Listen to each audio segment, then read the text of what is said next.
ಕರ್ತನಾದ ಯೇಸುವಿನ ಹೆಸರಿನಲ್ಲಿ ಎಲ್ಲರಿಗೂ ನನ್ನ ವಂದನೆಗಳು. ಪ್ರಕಟಣೆ ಪುಸ್ತಕದ ಮುಂದುವರೆದ ಭಾಗವನ್ನು ಪ್ರಾರ್ಥನೆಯೊಂದಿಗೆ ನಾವು ಧ್ಯಾನ ಮಾಡೋಣ. ಪ್ರಿಯರೇ, ಪ್ರೀತಿ ಸ್ವರೂಪನಾದ ನಮ್ಮ ಪರಲೋಕ ತಂದೆಯೇ, ಯೇಸುವಿನ ಪವಿತ್ರವಾದ ನಾಮದಲ್ಲಿ ಪವಿತ್ರಾತ್ಮನ ಸಹಾಯದೊಂದಿಗೆ ನಿನ್ನ ಪಾದಕ್ಕೆ ನಾವು ಬಂದಿದ್ದೇವೆ. ಕರ್ತನೇ, ಒಳ್ಳೆಯ ಸಮಯಕ್ಕಾಗಿ ನಿನ್ನನ್ನು ಸ್ತುತಿಸುತ್ತೇವೆ, ಕೊಂಡಾಡುತ್ತೇವೆ, ನಿನ್ನ ನಾಮನ್ನು ಘನಪಡಿಸುತ್ತೇವೆ. ಸ್ವಾಮಿ, ಕಳೆದ ಎಲ್ಲ ಸಮಯಗಳಲ್ಲಿ ನಮ್ಮ ಜೊತೆಯಲ್ಲಿದ್ದುಕೊಂಡು ವಾಕ್ಯದ ಪ್ರಕಟಣೆ ಕೊಟ್ಟು ನಡೆಸ್ತಾ ಬಂದಿರುವುದಕ್ಕಾಗಿ ಸ್ತೋತ್ರ. ಇವತ್ತು ಮುಂದುವರೆದ ಭಾಗ ಧ್ಯಾನಿಸುವಾಗ ಪರಲೋಕದ ಆಲೋಚನೆ ಕೊಟ್ಟು ಮರ್ಮಗಳನ್ನು ಆತ್ಮನ ಮೂಲಕ ಪ್ರಕಟಪಡಿಸಿ ನಡೆಸಬೇಕಂತನೇ ಕೇಳಿಕೊಡ್ತೇನೆ. ನಮ್ಮನ್ನೇ ತಗ್ಗಿಸಿ ಪವಿತ್ರವಾದ ಕಾರ್ಯಕ್ಕೆ ಒಪ್ಪಿಸಿಕೊಡ್ತೇವೆ. ಯೇಸುವಿನ ಹೆಸರಿನಲ್ಲಿ ಬೇಡಿ ಹೊಂದಿದ್ದೇವೆ ನಮ್ಮ ತಂದೆ ಆದೇವರೇ, amen. God bless you. Praise God. ನಾವು ಪ್ರಕಟಣೆ ಪುಸ್ತಕ 13ನೇ ಅಧ್ಯಾಯ 11-18 ವಾಕ್ಯ ಓದಿಕೊಳ್ಳೋಣ. Book of Revelation chapter 13, 11-18. ಮತ್ತೊಂದು ಮೃಗವು ಭೂಮಿಯೊಳಗಿಂದ ಬರುವುದನ್ನು ಕಂಡೆನು. ಇದಕ್ಕೆ ಟಗರಿಗಿರುವಂತೆ 2 ಕೊಂಬುಗಳಿದ್ದವು, ಘಟಸರ್ಪದಂತೆ ಮಾತಾಡಿತು. ಈ ಮೃಗವು ಮೊದಲನೆಯ ಮೃಗದ ಅಧಿಕಾರವನ್ನೆಲ್ಲ ಅದರ ಸನ್ನಿಧಿಯಲ್ಲೇ ನಡೆಸುತ್ತದೆ. ಇದು ಮರಣಕರವಾದ ಗಾಯ ವಾಸಿಯಾದ ಮೊದಲನೆಯ ಮೃಗಕ್ಕೆ ಭೂಲೋಕವು ಭೂನಿವಾಸಿಗಳು ನಮಸ್ಕರಿಸುವಂತೆ ಮಾಡುವಂಥದ್ದಾಗಿದೆ. ಇದು ಮಹತ್ತಾದ ಸೂಚಕ ಕಾರ್ಯಗಳನ್ನು ನಡೆಸುತ್ತದೆ. ಜನರ ಮುಂದೆ ಬೆಂಕಿಯು ಆಕಾಶದಿಂದ ಭೂಮಿಗೆ ಇಳಿದು ಬರುವಂತೆಯಾದರೂ ಮಾಡುವುದು. ಆ ಮೊದಲನೆಯ ಮೃಗದ ಸನ್ನಿಧಿಯಲ್ಲಿ ಮಹತ್ಕಾರ್ಯಗಳನ್ನು ಮಾಡುವ ಅಧಿಕಾರವಿರುವುದರಿಂದ ಭೂನಿವಾಸಿಗಳನ್ನು ಮರಳುಗೊಳಿಸುತ್ತದೆ. ಅವರಿಗೆ ಕತ್ತಿಯಿಂದ ಗಾಯ ಹೊಂದಿ ಸಾಯದೆ ಬದುಕಿದ ಮೃಗದ ಘನಕ್ಕಾಗಿ ವಿಗ್ರಹವನ್ನು ಮಾಡಿಸಿಕೊಳ್ಳಬೇಕೆಂದು ಬೋಧಿಸುತ್ತದೆ. ಇದಲ್ಲದೆ ಆ ಮೃಗದ ವಿಗ್ರಹಕ್ಕೆ ಜೀವ ಕೊಡುವ ಸಾಮರ್ಥ್ಯವು ಇದಕ್ಕೆ ದೊರೆಯಿತು. ಆ ಮೃಗದ ವಿಗ್ರಹವು ಮಾತಾಡುವುದು, ತನಗೆ ನಮಸ್ಕರಿಸಿದವರೆಲ್ಲರಿಗೂ ಮರಣದಂಡನೆ ಆಗುವಂತೆ ಮಾಡುವುದು. ಈ 2ನೇ ಮೃಗವು ದೊಡ್ಡವರು ಚಿಕ್ಕವರು, ಐಶ್ವರ್ಯವಂತರು ಬಡವರು, ಸ್ವತಂತ್ರರು ದಾಸರು ಎಲ್ಲರೂ ತಮ್ಮ ತಮ್ಮ ಬಲಗೈಯ ಮೇಲಾಗಲಿ ಹಣೆಯ ಮೇಲಾಗಲಿ ಗುರುತು ಹೊಂದಬೇಕೆಂತಲೂ ಆ ಗುರುತು ಯಾರಿಗಿಲ್ಲವೋ ಅವರು ಕ್ರಯ ವಿಕ್ರಯಗಳನ್ನು ನಡೆಸಕೂಡದೆಂತಲೂ ಆಜ್ಞೆ ಮಾಡುತ್ತದೆ. ಆ ಗುರುತು ಯಾವುದೆಂದರೆ ಮೊದಲನೆಯ ಮೃಗದ ಹೆಸರು ಅಥವಾ ಅದರ ಹೆಸರನ್ನು ಸೂಚಿಸುವ ಅಂಕೆ. ಇದರಲ್ಲಿ ಜ್ಞಾನವು ಅಡಕವಾಗಿದೆ. ಬುದ್ಧಿವಂತನು ಆ ಮೃಗದ ಅಂಕೆಯನ್ನು ಎಣಿಸಲಿ. ಅದು ಒಬ್ಬ ಮನುಷ್ಯನನ್ನು ಸೂಚಿಸುವ ಅಂಕೆಯಾಗಿದೆ. ಅದರ ಅಂಕೆಯು 666.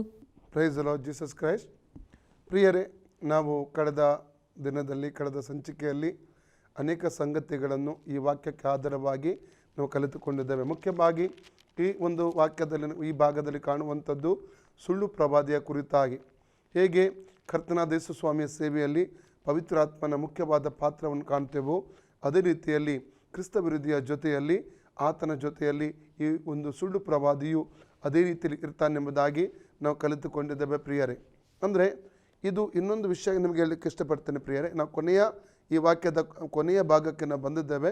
ಅದಕ್ಕಿಂತ ಮುಂಚಿತವಾಗಿ ಹೇಳಲಿಕ್ಕೆ ಇಷ್ಟಪಡ್ತೇನೆ, ಇದು ಸಮಯ ಯಾವುದು ಎಂಬುದಾಗಿ ಹೇಳಲಿಕ್ಕೆ ಇಷ್ಟಪಡ್ತೇನೆ. ಅಂದರೆ ಈ ವಾಕ್ಯದ ಪ್ರಕಟಣೆ 13-11-18 ವಾಕ್ಯದ ಆ ಸಮಯ ಯಾವುದೆಂಬುದಾಗಿ ಹೇಳಲಿಕ್ಕೆ ನಾನು ಇಷ್ಟಪಡ್ತೇನೆ. ಪ್ರಿಯರೇ, ಅಂದರೆ 7ನೇ ತುತ್ತೂರಿ ಊದಲ್ಪಟ್ಟ ನಂತರದ ಒಂದು ಸಮಯ ಎಂಬುದಾಗಿ ಚೆನ್ನಾಗಿ ನಾವು ಅರ್ಥ ಮಾಡಿಕೊಳ್ಳತಕ್ಕದ್ದು. ನಾವು ಪ್ರಕಟಣೆ 11ನೇ ಅಧ್ಯಾಯದಲ್ಲಿ 15-19 ವಾಕ್ಯವನ್ನು ನಾವು ಓದುವಂಥ ಸಂದರ್ಭದಲ್ಲಿ 7ನೇ ಒಂದು ತುತ್ತೂರಿ ಊದಲ್ಪಡುತ್ತದೆ. ಅದರ ನಂತರದ ಎಲ್ಲ ಕಾರ್ಯಗಳನ್ನು ನಾವು ಇಲ್ಲಿ ಕಾಣ್ತಾ ಇದ್ದೇವೆ. ಅಂದರೆ 12ನೇ ಅಧ್ಯಾಯದಲ್ಲಿ ನಿಜವಾದ ಘಟಸರ್ಪ ಸೈತಾನನ್ನು ಕಾಣ್ತೇವೆ. 13ನೇ ಅಧ್ಯಾಯದ 1-10 ವಾಕ್ಯದಲ್ಲಿ ಕ್ರಿಸ್ತ ವಿರೋಧಿಯನ್ನು ಕಾಣ್ತೇವೆ. ಮತ್ತು 13-11-18 ವಾಕ್ಯದಲ್ಲಿ ಸುಳ್ಳು ಪ್ರವಾದಿಯನ್ನು ಕಾಣ್ತೇವೆ. ಅಂದರೆ ಸೈತಾನನ ತ್ರಿಕತ್ವವನ್ನು ಇಲ್ಲಿ ನಾವು ಕಾಣ್ತಾ ಇದ್ದೇವೆ. ಪ್ರಿಯರೇ, ಅದೇ ರೀತಿ 14ನೇ ಅಧ್ಯಾಯದಲ್ಲಿ ಅಂದರೆ ನಾನಾ ವಿಷಯಗಳನ್ನು ಅಲ್ಲಿ ನಾವು ಬೇರೆ ಬೇರೆ ಸಂಬಂಧವಾದ ವಿಷಯಗಳನ್ನು ಅಲ್ಲಿ ಕಾಣ್ತೇವೆ.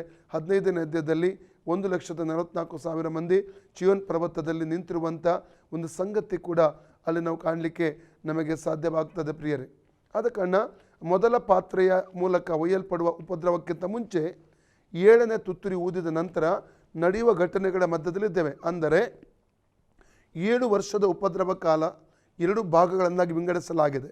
ಅಂದರೆ ಮೊದಲ 3.5 ವರ್ಷ, ನಂತರದ 3.5 ವರ್ಷ.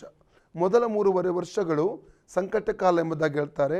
ನಂತರದ 3.5 ವರ್ಷಗಳು ಮಹಾಸಂಕಟ ಕಾಲ ಎಂಬುದಾಗಿ ಅದನ್ನು ಕರೀತಾರೆ. ಅದಕ್ಕೆ ಒಂದು ಕಾರಣ ಉಂಟು. ಮೊದಲ 3.5 ವರ್ಷಗಳಲ್ಲಿ ಏನಾಗ್ತದೆ, ಸಭೆ ಪರಲೋಕಕ್ಕೆ ಎತ್ತಲ್ಪಟ್ಟ ಕೂಡಲೇ ಬಹಿರಂಗವಾಗಿ ಕ್ರಿಸ್ತ ವಿರೋಧಿ ಭೂಮಿಗೆ ಅಥವಾ ಭೂಮಿಯಲ್ಲಿ ಆತನು ಕಾಣಿಸಿಕೊಳ್ತಾನೆ. ಆತನು ಕ್ರಿಸ್ತ ವಿರೋಧಿಯಾಗಿ ಕಾಣಿಸಿಕೊಳ್ಳುವುದಿಲ್ಲ. ಆತನು ಕುರಿವೇಷ ಹಾಕಿದ ತೋಳದಂತೆ ಇದ್ದಾನೆ.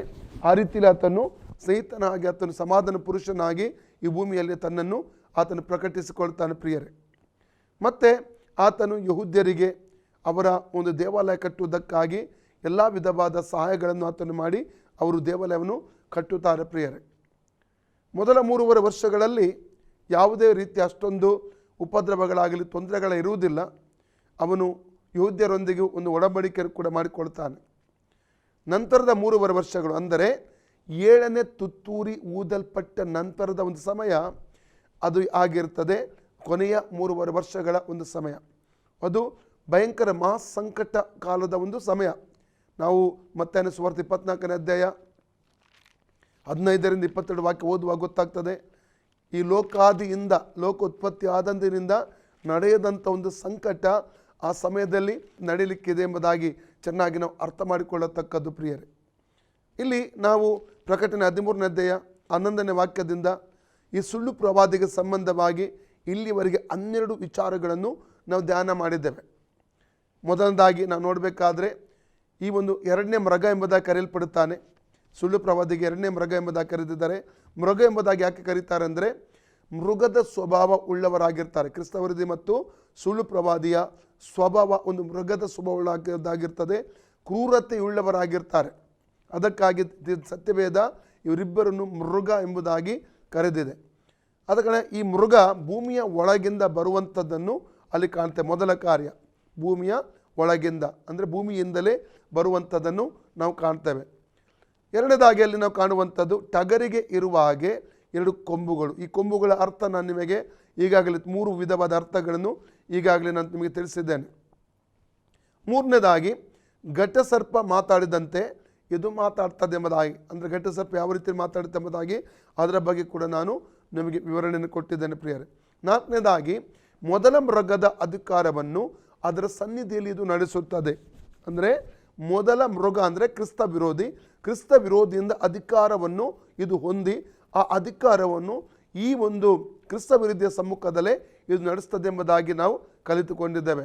ನಾಲ್ಕನೇದಾಗಿ ಭೂಲೋಕ ಮತ್ತು ಭೂನಿವಾಸಿಗಳಿಗೆ ಈ ಒಂದು ಕ್ರಿಸ್ತ ವಿರೋಧಿಗೆ ನಮಸ್ಕಾರ ಮಾಡುವುದಕ್ಕಾಗಿ ಇದು ಒತ್ತಾಯ ಮಾಡ್ತದೆ, ಬೋಧಿಸ್ತದೆ ಎಂಬುದಾಗಿ ನಾವು ಕಲಿತುಕೊಂಡಿದ್ದೇವೆ.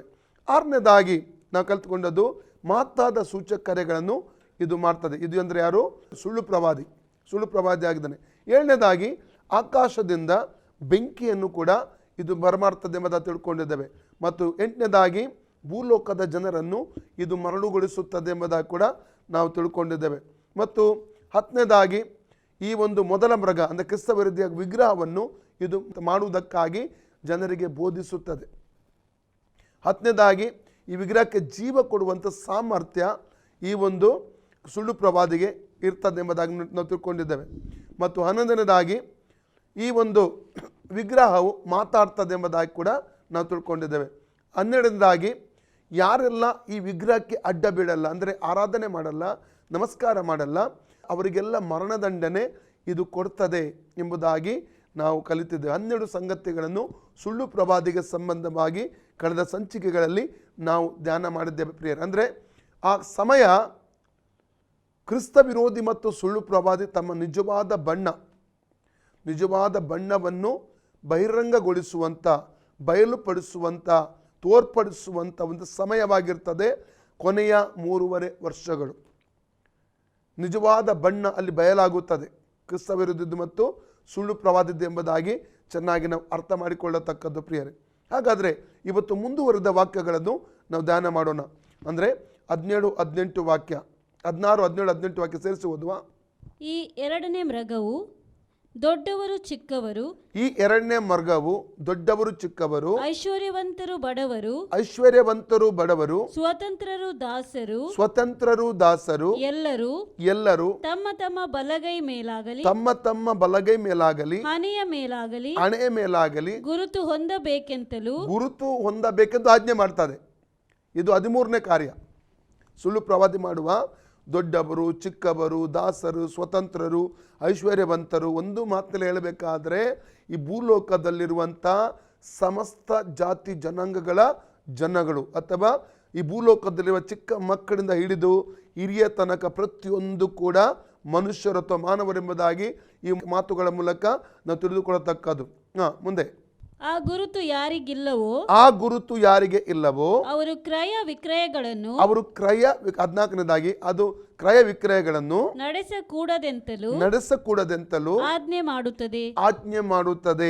ಈ ಗುರುತು ಯಾರಿಗಿಲ್ಲವೋ ಅವರು ಕ್ರಯ ವಿಕ್ರಯ ನಡೆಸಬಾರದೆಂದು ಇದೇನ್ ಮಾಡ್ತದಂತೆ? ಆಜ್ಞೆ ಮಾಡುತ್ತದೆ.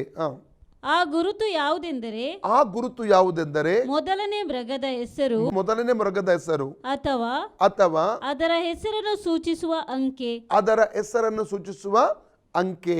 ಇದರಲ್ಲಿ ಜ್ಞಾನ ಅಡಕವಾಗಿದೆ. ಬುದ್ಧಿವಂತನು ಆ ಮೃಗದ ಅಂಕೆಯನ್ನು ಎಣಿಸಲಿ. ಅದು ಒಬ್ಬ ಮನುಷ್ಯನನ್ನು ಸೂಚಿಸುವ ಅಂಕೆಯಾಗಿದೆ. ಅದರ ಅಂಕೆಯು 666. ನಾವು 16ನೇ ವಾಕ್ಯದಲ್ಲಿ ಓದಿದೆವು. ಚಿಕ್ಕವರು, ದೊಡ್ಡವರು, ದಾಸರು, ಸ್ವತಂತ್ರರು, ಐಶ್ವರ್ಯವಂತರು ಎಲ್ಲರಿಗೂ ಕೂಡ ಇದು ಆಜ್ಞೆ ಹೊರಡುತ್ತದೆ. ಒಂದು ಆರ್ಡರ್ ಬರ್ತದೆ. ಕಾರಣ ಕೊನೆಯ 3.5 ವರ್ಷಗಳ ಅವಧಿಯಲ್ಲಿ ಇಡೀ ಭೂಲೋಕ ಎಲ್ಲ ದೇಶಗಳು ಈ ಕ್ರಿಸ್ತ ವಿರೋಧಿಯ ಸ್ವಾಧೀನಕ್ಕೆ ಬಂದಿರುತ್ತವೆ. ಪರಿಪೂರ್ಣವಾಗಿ ಈ ಭೂಲೋಕವನ್ನು ತನ್ನ ಅಧೀನದಲ್ಲಿ ಆತನು ತಗೊಳ್ತಾನೆ ಪ್ರಿಯರೇ. ಆ ಸಮಯದಲ್ಲಿ ಏನು ಮಾಡ್ತಾನೆ? ಆವಾಗಲೇ ಈ ಒಂದು ಯಹೂದ್ಯರು ತಿರುಗಿ ಬಿಡುವಂಥದ್ದು. ಅವರು ಯಾವತ್ತೂ ಕೂಡ ವಿಗ್ರಹಾರಾಧನೆಯವರು ಮಾಡುವುದಿಲ್ಲ. ಅವರಿಗೆ ವಿಮೋಚನ ಕಾಂಡ 20ನೇ ಅಧ್ಯಾಯ 1-3 ಮೊದಲ ಆಜ್ಞೆ, 4-6 2ನೇ ಆಜ್ಞೆ ಅವರಿಗೆ ಸ್ಪಷ್ಟವಾಗಿ ಗೊತ್ತು. 10 ಆಜ್ಞೆಗಳನ್ನು ಚೆನ್ನಾಗಿ ಬಾಯ್ಪಾಠ ಮಾಡಿ ಅಭ್ಯಾಸ ಮಾಡಿಕೊಂಡವರಾಗಿದ್ದಾರೆ ಯಹೂದ್ಯರು ಪ್ರಿಯರೇ. ಅವರು ಯಾವತ್ತೂ ವಿಗ್ರಹಾರಾಧನೆ ಮಾಡಲ್ಲ, ವ್ಯಕ್ತಿ ಪೂಜೆಯನ್ನು ಅವರು ಮಾಡಲ್ಲ, ವಿಗ್ರಹಾರಾಧನೆ ಕೂಡ ಅವರು ಮಾಡುವುದಿಲ್ಲ ಪ್ರಿಯರೇ. ಆವಾಗ ಚೆನ್ನಾಗಿ ಗೊತ್ತಾಗ್ತದೆ ಈ 2 ಕಾರ್ಯಗಳಿಂದ. ಒಂದು, ಆ ಸಮಯದಲ್ಲಿ ಏನು ಮಾಡಬೇಕು? ಈ ಒಂದು ಕ್ರಿಸ್ತ ವಿರೋಧಿಯ ವಿಗ್ರಹವನ್ನು ಮಾಡಿದಂಥ ವಿಗ್ರಹಕ್ಕೆ ಅವರು ಅಡ್ಡ ಬೀಳಬೇಕು. ಎರಡನೇದಾಗಿ ಕ್ರಿಸ್ತ ವಿರೋಧಿಗೆ ಅವ್ರೇನು ಮಾಡಬೇಕು? ಆರಾಧನೆ ಮಾಡಬೇಕು, ನಮಸ್ಕಾರ ಮಾಡಬೇಕು. ಅವರು ಆ ಸಮಯದ ಅವ್ರು ಚೆನ್ನಾಗಿ ಗೊತ್ತಾಗ್ತದೆ ಈಗ ಇರುವವನು ನಿಜವಾದ ಕ್ರಿಸ್ತನಲ್ಲ, ಅವನು ಕ್ರಿಸ್ತ ವಿರೋಧಿ ಎಂಬುದಾಗಿ ಅರ್ಥ ಆಗಿ ಅವರು ತಿರುಗಿ ಬೀಳ್ತಾರೆ. ಆ ಸಮಯದಲ್ಲಿ ಇದು ಯಹೂದ್ಯರೆಲ್ಲರೂ ತಿರುಗಿ ಬೀಳುವ ಸಮಯ. ಆವಾಗಲೇ ಹಿಂಸೆ ಆರಂಭ ಆಗುತ್ತದೆ. ಕ್ರಿಸ್ತ ವಿರೋಧಿಯೊಟ್ಟಿಗೆ ಒಂದು ದೊಡ್ಡ ಸೈನ್ಯ ಇರ್ತದೆ. ಆ ಸೈನ್ಯದ ಮೂಲಕವಾಗಿ ಯಾರೆಲ್ಲ ತಿರುಗಿ ಬಿದ್ದಿದ್ದಾರೋ ಅವರೆಲ್ಲ ಹಿಂಸಿಸಲಿಕ್ಕೆ ಆತನು ಆರಂಭ ಮಾಡ್ತಾನೆ ಪ್ರಿಯರೇ. ಅದನ್ನು ನಮ್ಮ ಮನಸ್ಸಲ್ಲಿ ಇಟ್ಕೊಳ್ಳೋಣ. 16ನೇ ವಾಕ್ಯದಲ್ಲಿ ನಾವು ಒಂದೊಂದಾಗಿ ಓದಿಕೊಳ್ಳೋಣ. ಆ ಎರಡನೇ ಮೃಗವು ದೊಡ್ಡವರು ಚಿಕ್ಕವರು, ಐಶ್ವರ್ಯವಂತರು ಬಡವರು, ಸ್ವತಂತ್ರರು ದಾಸರು ಎಲ್ಲರೂ ತಮ್ಮ ತಮ್ಮ ಬಲಗೈಯಲ್ಲಿ ಹಣೆಯ ಮೇಲಾಗಲಿ ಮತ್ತೆ ಹಣೆಯ ಮೇಲೆ ಗುರುತನ್ನು ಹೊಂದಬೇಕೆಂದು ಆ ಗುರುತು ಅದು ಆಜ್ಞೆ ಮಾಡ್ತದೆ. ಹಲ್ಲೆಲೂಯಾ. ಎಲ್ಲಿ ಗುರುತನ್ನು ಹೊಂದಬೇಕಂತೆ? ಹಣೆಯ ಮೇಲೆ, ಬಲಗೈಯ ಮೇಲೆ ಹಣೆಯ ಮೇಲೆ ಅದು ಗುರುತನ್ನು ಹೊಂದಿಕೊಳ್ಳಬೇಕೆಂಬ ಆಜ್ಞೆ, ಒಂದು ಆರ್ಡರ್, ಅದು ಹೊರಡಿಸುವಂಥದ್ದನ್ನು ಇಲ್ಲಿ ನಾವು ಕಾಣ್ತಾ ಇದ್ದೇವೆ ಪ್ರಿಯರೇ. ಹಾಗಾದರೆ ಈ ಗುರುತು ಯಾವುದಾಗಿದೆ? ಈ ಗುರುತಾಗಿದೆ 666 ನಂಬರ್. ಇದು ಕ್ರಿಸ್ತ ವಿರೋಧಿನ ಸೂಚಿಸುವ. ಮುಂದಿನ ವಾಕ್ಯ ಓದುವ ಗೊತ್ತಾಗ್ತದೆ. ಆ ಗುರುತು ಯಾರಿಗಿಲ್ಲವೋ ಆ ಗುರುತು ಒಂದು ವೇಳೆ ಆ ಗುರುತು ಹಣೆಯ ಮೇಲಾಗಲಿ ಅಥವಾ ಬಲಗೈಯ ಮೇಲಾಗಲಿ ಯಾರಾದ್ರು ತಗೊಳ್ಳದೆ ಹೋದರೆ ಅವಾಗೇನು ಸಂಭವಿಸ್ತದೆ ಅಂದರೆ ಅವರಿಗೆ ಕ್ರಯ ವಿಕ್ರಯ ಮಾಡುವುದಕ್ಕೆ ಸಾಧ್ಯವಾಗುವುದಿಲ್ಲ. ಅವರಿಗೆ ಕ್ರಯ ವಿಕ್ರಯಗಳನ್ನು ಮಾಡುವುದಕ್ಕೆ ಅವರಿಗೆ ಸಾಧ್ಯವಾಗುವುದಿಲ್ಲ. ಓಕೆ, ಅದು ಯಾಕೆ ಅಂತ ಮುಂದೆ ಹೇಳ್ತೇನೆ. ಅವರು ಕ್ರಯ ವಿಕ್ರಯಗಳನ್ನು ನಡೆಸಕೂಡದೆಂತಲೂ ಆಜ್ಞೆ ಮಾಡುತ್ತದೆ. ಆ ಗುರುತು ಯಾವುದೆಂದರೆ ಮೊದಲನೇ ಮೃಗದ ನೋಡಿ ಹೆಸರು. ಇಲ್ಲಿ ಈಗ ಮುಂದೆ ನಮಗೆ 4 ಸಲ ಅಂಕೆ ಅಂಕೆ ಅಂಕೆ ಎಂಬ ಒಂದು ಪದ ಬಂದಿರುತ್ತದೆ. 4 ಸಲ ಬಾರಿ ತಿರುಗಿ 4 ಸಲ ಅಲ್ಲಿ ಅಂಕೆ ಅಂಕೆ ಎಂಬಂತ ಶಬ್ದ ಅಲ್ಲಿ ಬಂದಿರುತ್ತದೆ. ಪುನಃ ಓದಿ ಅದೇ ವಾಕ್ಯ. ಆ ಗುರುತು ಯಾವುದೆಂದರೆ ಮೊದಲನೇ ಮೃಗದ ಹೆಸರು ಅಥವಾ ಅದರ ಹೆಸರನ್ನು ಸೂಚಿಸುವ ಅಂಕೆ. ಅಂಕೆ ಒಂದು ಸಲ ಆಯ್ತು. ಇದರಲ್ಲಿ ಜ್ಞಾನ ಅಡಕವಾಗಿದೆ. ಬುದ್ಧಿವಂತನು ಆ ಮೃಗದ ಅಂಕೆಯನ್ನು ಎಣಿಸಲಿ. ಮೃಗದ ಅಂಕೆ ಅದು ಒಬ್ಬ ಮನುಷ್ಯನನ್ನು ಅದು ಒಬ್ಬ ಮನುಷ್ಯನನ್ನು ಸೂಚಿಸುವ ಹಾಗೆ ಅಲ್ಲಿ ಕ್ರಿಸ್ತ ವಿರೋಧಿ ಇಲ್ಲಿವರೆಗೆ ಸತ್ಯ ಅಲ್ಲಿ ಪ್ರಕಟಣೆ ಪುಸ್ತಕದಲ್ಲಿ ಮೃಗ ಎಂಬುದಾಗಿ ಹೇಳಲ್ಪಟ್ಟಿರುವುದನ್ನು ಕಂಡಿದ್ದೇವೆ, ಹೌದಲ್ಲ? ಅದು ಇಲ್ಲಿ ಬರುವಾಗ ಒಬ್ಬ ಮನುಷ್ಯನನ್ನು ಸೂಚಿಸುವಂಥ ಅಂಕೆ. ಅದರ ಅರ್ಥ ಕ್ರಿಸ್ತ ವಿರೋಧಿ ಒಬ್ಬ ಮನುಷ್ಯ ಎಂಬುದಾಗಿ ಇಲ್ಲಿ ನಮಗೆ ಸತ್ಯವೇದ ಪ್ರಕಟಣೆ ಮಾಡ್ತಾ ಇದೆ ಪ್ರಿಯರೇ. ಓಕೆ, ಮುಂದೆ. ಅದು ಒಬ್ಬ ಮನುಷ್ಯನನ್ನು ಸೂಚಿಸುವ ಅದು ಒಬ್ಬ ಮನುಷ್ಯನು ಸೂಚಿಸುವ ಅಂಕೆ ಆಗಿದೆ. ಅದರ ಅಂಕೆಯು ಅದರ ಅಂಕೆ 4ನೇದಾಗಿ 664 ಸಲ ಅಂಕೆ ಅಂದ್ರೆ ಅಂಕೆ ಎಂಬಂತ ಪದ ನಾವು ಜ್ಞಾಪಕ ಇಟ್ಕೊಳ್ಬೇಕು. ಅದರ ಹೆಸರು ಸೂಚಿಸುವಂತ ಒಂದು ಅಂಕೆ ಅಥವಾ ಸಂಖ್ಯೆ ಚೆನ್ನಾಗಿ ನಾವು ಇದನ್ನು ಮನದಟ್ಟು ನಾವು ಮಾಡಿಕೊಳ್ಳಬೇಕು ಪ್ರಿಯರೇ. ಇಲ್ಲಿ ನೋಡಿ, ಈ ಒಂದು 666 ನಂಬರ್ ಅಥವಾ ಈ ಒಂದು ಮನುಷ್ಯನನ್ನು ಅಥವಾ ಕ್ರಿಸ್ತ ವಿರೋಧಿಯನ್ನು ಸೂಚಿಸುವಂಥ ಒಂದು ಅಂಕೆ ಎಂಬುದಾಗಿ ಹೇಳಬೇಕಾದ್ರೆ ಅದು ಬೇರೆ ಯಾವುದು. ಈಗಾಗಲೇ ಆಲ್ರೆಡಿ ಇಡೀ ಭೂಲೋಕದಲ್ಲಿ ಈ ನಂಬರ್ ಪ್ರತಿಯೊಂದು ಮನುಷ್ಯರಿಗೂ ಕೂಡ ಕೊಡಲ್ಪಟ್ಟಿದೆ ಪ್ರಿಯರೇ. ಬೇರೆ ಬೇರೆ ದೇಶಗಳಲ್ಲಿಯೂ ಭಾರತ ದೇಶದಲ್ಲಿರುವಂಥ ಜನರಿಗೂ ಈ ನಂಬರ್ ಈಗಾಗಲೇ ಕೊಡಲ್ಪಟ್ಟಿದೆ. ಈಗ ಭಾರತ ದೇಶದಲ್ಲಿ ಆಧಾರ್ ಕಾರ್ಡ್ ಎಂಬ ಹೆಸರಿನಲ್ಲಿ ನಂಬರ್ ಈಗಾಗಲೇ ಬಂದಿದೆ ಪ್ರಿಯರೇ. ನಮಗೆ ಎಲ್ಲರಿಗೂ ಆಧಾರ್ ಕಾರ್ಡ್ ಇದೆ ಎಂಬುದಾಗಿ ನಾನು ನಂಬುತ್ತೇನೆ. ಕಾರಣ ಆಧಾರ್ ಕಾರ್ಡ್ ಇವತ್ತಿನ ದಿವಸಗಳಲ್ಲಿ ಇಲ್ಲದೆ ಹೋದರೆ ನಮಗೆ ಕೆಲವೊಂದು ಸರ್ಕಾರಕ್ಕೆ ಸಂಬಂಧವಾದ ಅಂದರೆ ನಿಯಮಬದ್ಧವಾದ ಕೆಲವು ಕಾರ್ಯಗಳನ್ನು ನಮಗೆ ಮಾಡಲಿಕ್ಕೆ ನಮಗೆ ಅಡಚಣೆ ಆಗ್ತದೆ, ತೊಂದರೆ ಆಗ್ತದೆ. ಈವನ್ ಸ್ಥಳದ ರಿಜಿಸ್ಟ್ರೇಷನ್ ಕಾರ್ಯ ಆಗಿರ್ಬೋದು ಅಥವಾ ಅಫಿಷಿಯಲ್ ಆಗಿ ಬೇರೆ ಬೇರೆ ಕಾರ್ಯಗಳನ್ನು ಕನ್ವರ್ಷನ್ ಮಾಡುವಂಥದ್ದು, ಬೇರೆ ಬೇರೆ ಕಾರ್ಯ ಅಥವಾ ಒಂದು ವಾಹನವನ್ನು ಖರೀದಿ ಮಾಡುವಂಥ ಕಾರ್ಯ ಆಗಿರ್ಬೋದು, ಮಾರುವಂಥ ಕಾರ್ಯ ಆಗಿರ್ಬೋದು, ಬೇರೆ ಬೇರೆ ರೀತಿಯ ಕಾರ್ಯಗಳಿಗೆ ಇವತ್ತು ಆಧಾರ್ ಕಾರ್ಡ್ ಅತಿ ನಮಗೆ ಅವಶ್ಯಕವಾದ ಒಂದು ಸಂಗತಿಯಾಗಿದೆ ಪ್ರಿಯರೇ. ಅದು ನಿಮಗೆಲ್ಲರಿಗೂ ಗೊತ್ತಿರುವಂಥ ಸಂಗತಿ ಎಂಬುದಾಗಿ ನೆನೆಸ್ತೇನೆ. ಆದರೆ ಆ ಒಂದು ಆಧಾರ್ ಕಾರ್ಡಲ್ಲಿ ನಿಮಗೊಂದು ನಂಬರ್ ಕೊಡಲ್ಪಟ್ಟಿದೆ, ಅದೇ ನಂಬರ್ ಆಗಿದೆ ಇದು ಪ್ರಿಯರೇ. ಸಮಯ ಬರ್ತದೆ, ನಿಮ್ಮ ಹೆಸರಿನಿಂದ ತಿಳ್ಕೊಳ್ಳೋದಕ್ಕಿಂತ ಬದಲಾಗಿ ಆ ಅಂಕೆಯಿಂದ ನಿಮ್ಮನ್ನು ತಿಳ್ಕೊಳ್ತಾರೆ. ನಿಮಗೆ ಒಂದು ನಂಬರ್ ಕೊಡಲ್ಪಟ್ಟಿದ್ರೆ ಆ ನಂಬರ್ ಮೂಲಕವಾಗಿ ನಿಮ್ಮನ್ನು ತಿಳ್ಕೊಳ್ತಾರೆ. ನಿಮ್ಮ ಹೆಸರಿನ ಅಂಕೆ ಅದು, ನಿಮಗಿರುವಂಥ ಒಂದು ಅಂಕೆ ಅದು ಸಂಖ್ಯೆ ಆಗಿದೆ. ಆದರೆ ಒಂದು ತಿಳ್ಕೋಬೇಕು, ಈಗ ನಾವು ಅದು ಸಂಖ್ಯೆ ತಗೊಂಡ್ರೂ ಕೂಡ ಅದು ತೊಂದರೆ ಆಗಲ್ಲ. ಕಾರಣ ಯಾವಾಗ ತೊಂದರೆ ಆಗ್ತದೆ ಅಂದರೆ, ಯಾವಾಗ ಅದನ್ನು ಬಲಗೈಯಲ್ಲಿ ಮತ್ತು ಹಣೆಯಲ್ಲಿ ನಾವು ತಗೊಳ್ತೇವಲ್ಲ ಆವಾಗ ತೊಂದರೆ ಆಗೋದು. ಆವಾಗ ದೇವರ ಚಿತ್ತಕ್ಕೆ ವಿರೋಧವಾಗಿ, ದೇವರ ಆಜ್ಞೆಗೆ ವಿರೋಧವಾಗಿ ಹೋದವರಾಗಿರುತ್ತೇವೆ. ಅದು ಯಾಕೆ ಹೇಗೆ ಎಂಬುದಾಗಿ ನಾನು ತಿಳಿಸ್ಲಿಕ್ಕೆ ನನ್ನ ಮುಂದೆ ಇಷ್ಟಪಡ್ತೇನೆ ಪ್ರಿಯರೇ. ಈಗ ಆಧಾರ್ ಕಾರ್ಡಲ್ಲಿ ನಮ್ಮ ಬ್ಯಾಂಕ್ ಅಕೌಂಟ್ ಆಗಿರ್ಬೋದು, ನಮ್ಮ ಲ್ಯಾಂಡ್ಗಳಾಗಿರ್ಬೋದು, ನಮ್ಮ ಹೆಸರಾಗಿರ್ಬೋದು, ವಿಳಾಸ ಆಗಿರ್ಬೋದು, ಅಥವಾ ನಮ್ಮ ಪ್ರತಿಯೊಂದು ಮಾಹಿತಿಗಳು, ನಮ್ಮ ಹೆಸರು, ಬ್ಲಡ್ ಗ್ರೂಪು, ಪ್ರತಿಯೊಂದು ಮಾಹಿತಿಗಳನ್ನು ಈ ಆಧಾರ್ ಕಾರ್ಡಲ್ಲಿ ತುಂಬಿಸಿರುವಂಥದ್ದನ್ನು ನಮಗೆ ಗೊತ್ತಿದೆ ಪ್ರಿಯರೇ. ಆದರೆ ಈಗ ನಾವು ಏನಾದರೂ ಸಾಮಾನು ತೊಗೊಳ್ಬೇಕಾದ್ರೆ ಅಂಗಡಿಗೆ ಹೋಗಿ ಅಥವಾ ಯಾವುದೋ ಶಾಪಿಂಗ್ ಮಾಲ್ಗೆ ಹೋಗಿ ನಾವೇನು ಮಾಡ್ತೇವೆ, ಬೇಕಾದ ಸಾಮಾನು ತೊಗೊಂಡು ಬರ್ತೇವೆ, ಕೌಂಟ್ರಿಗೇನೆ ಬರ್ತೇವೆ. ಕೌಂಟ್ರಿಗೆ ಬಂದಾಗ ಅಲ್ಲಿರುವಂಥ ಕೌಂಟ್ರಲ್ಲಿರುವಂಥ ವ್ಯಕ್ತಿಯ ಕ್ಯಾಶಿಯರ್ ಬಳಿಯಲ್ಲಿ ಒಂದು ಕಂಪ್ಯೂಟರ್ ಇರ್ತದೆ, ಕೈಯಲ್ಲಿ ಒಂದು ಅದಕ್ಕೆ ವೈರ್ ಜೋಡಿಸಿರುವಂಥ ಒಂದು ಲೇಸರ್ ಗನ್ ಇರ್ತದೆ. ಈ ಲೇಸರ್ ಗನ್ ಮೂಲಕ ಅವ್ರು ಏನು ಮಾಡ್ತಾರೆ ಅಂದರೆ, ಅಲ್ಲಿ ಒಂದು ಬಾರ್ ಕೋಡ್ ಇರ್ತದೆ. ನಾವು ಯಾವ ಪ್ರಾಡಕ್ಟ್ ತೊಗೊಂಡಿದ್ದೇವೆ, ಶಾಂಪು ಆಗಿರ್ಬೋದು ಅಥವಾ ಪೌಡ್ರ್ ಆಗಿರ್ಬೋದು ಅಥವಾ ಸೆಂಟ್ ಆಗಿರ್ಬೋದು, ಯಾವುದೊಂದು ವಸ್ತುವನ್ನು ತೊಗೊಂಡಿದ್ರೆ ಅಲ್ಲಿ ಒಂದು ಬಾರ್ ಕೋಡ್ ಇರ್ತದೆ. ಅವ್ರು ಲೇಸರ್ ಗನ್ನನ್ನು ಆ ಬಾರ್ ಕೋಡ್ಗೆ ಅವ್ರು ಏನು ಮಾಡ್ತಾರೆ, ಅಲ್ಲಿ ಇಡ್ತಾರೆ. ಆವಾಗ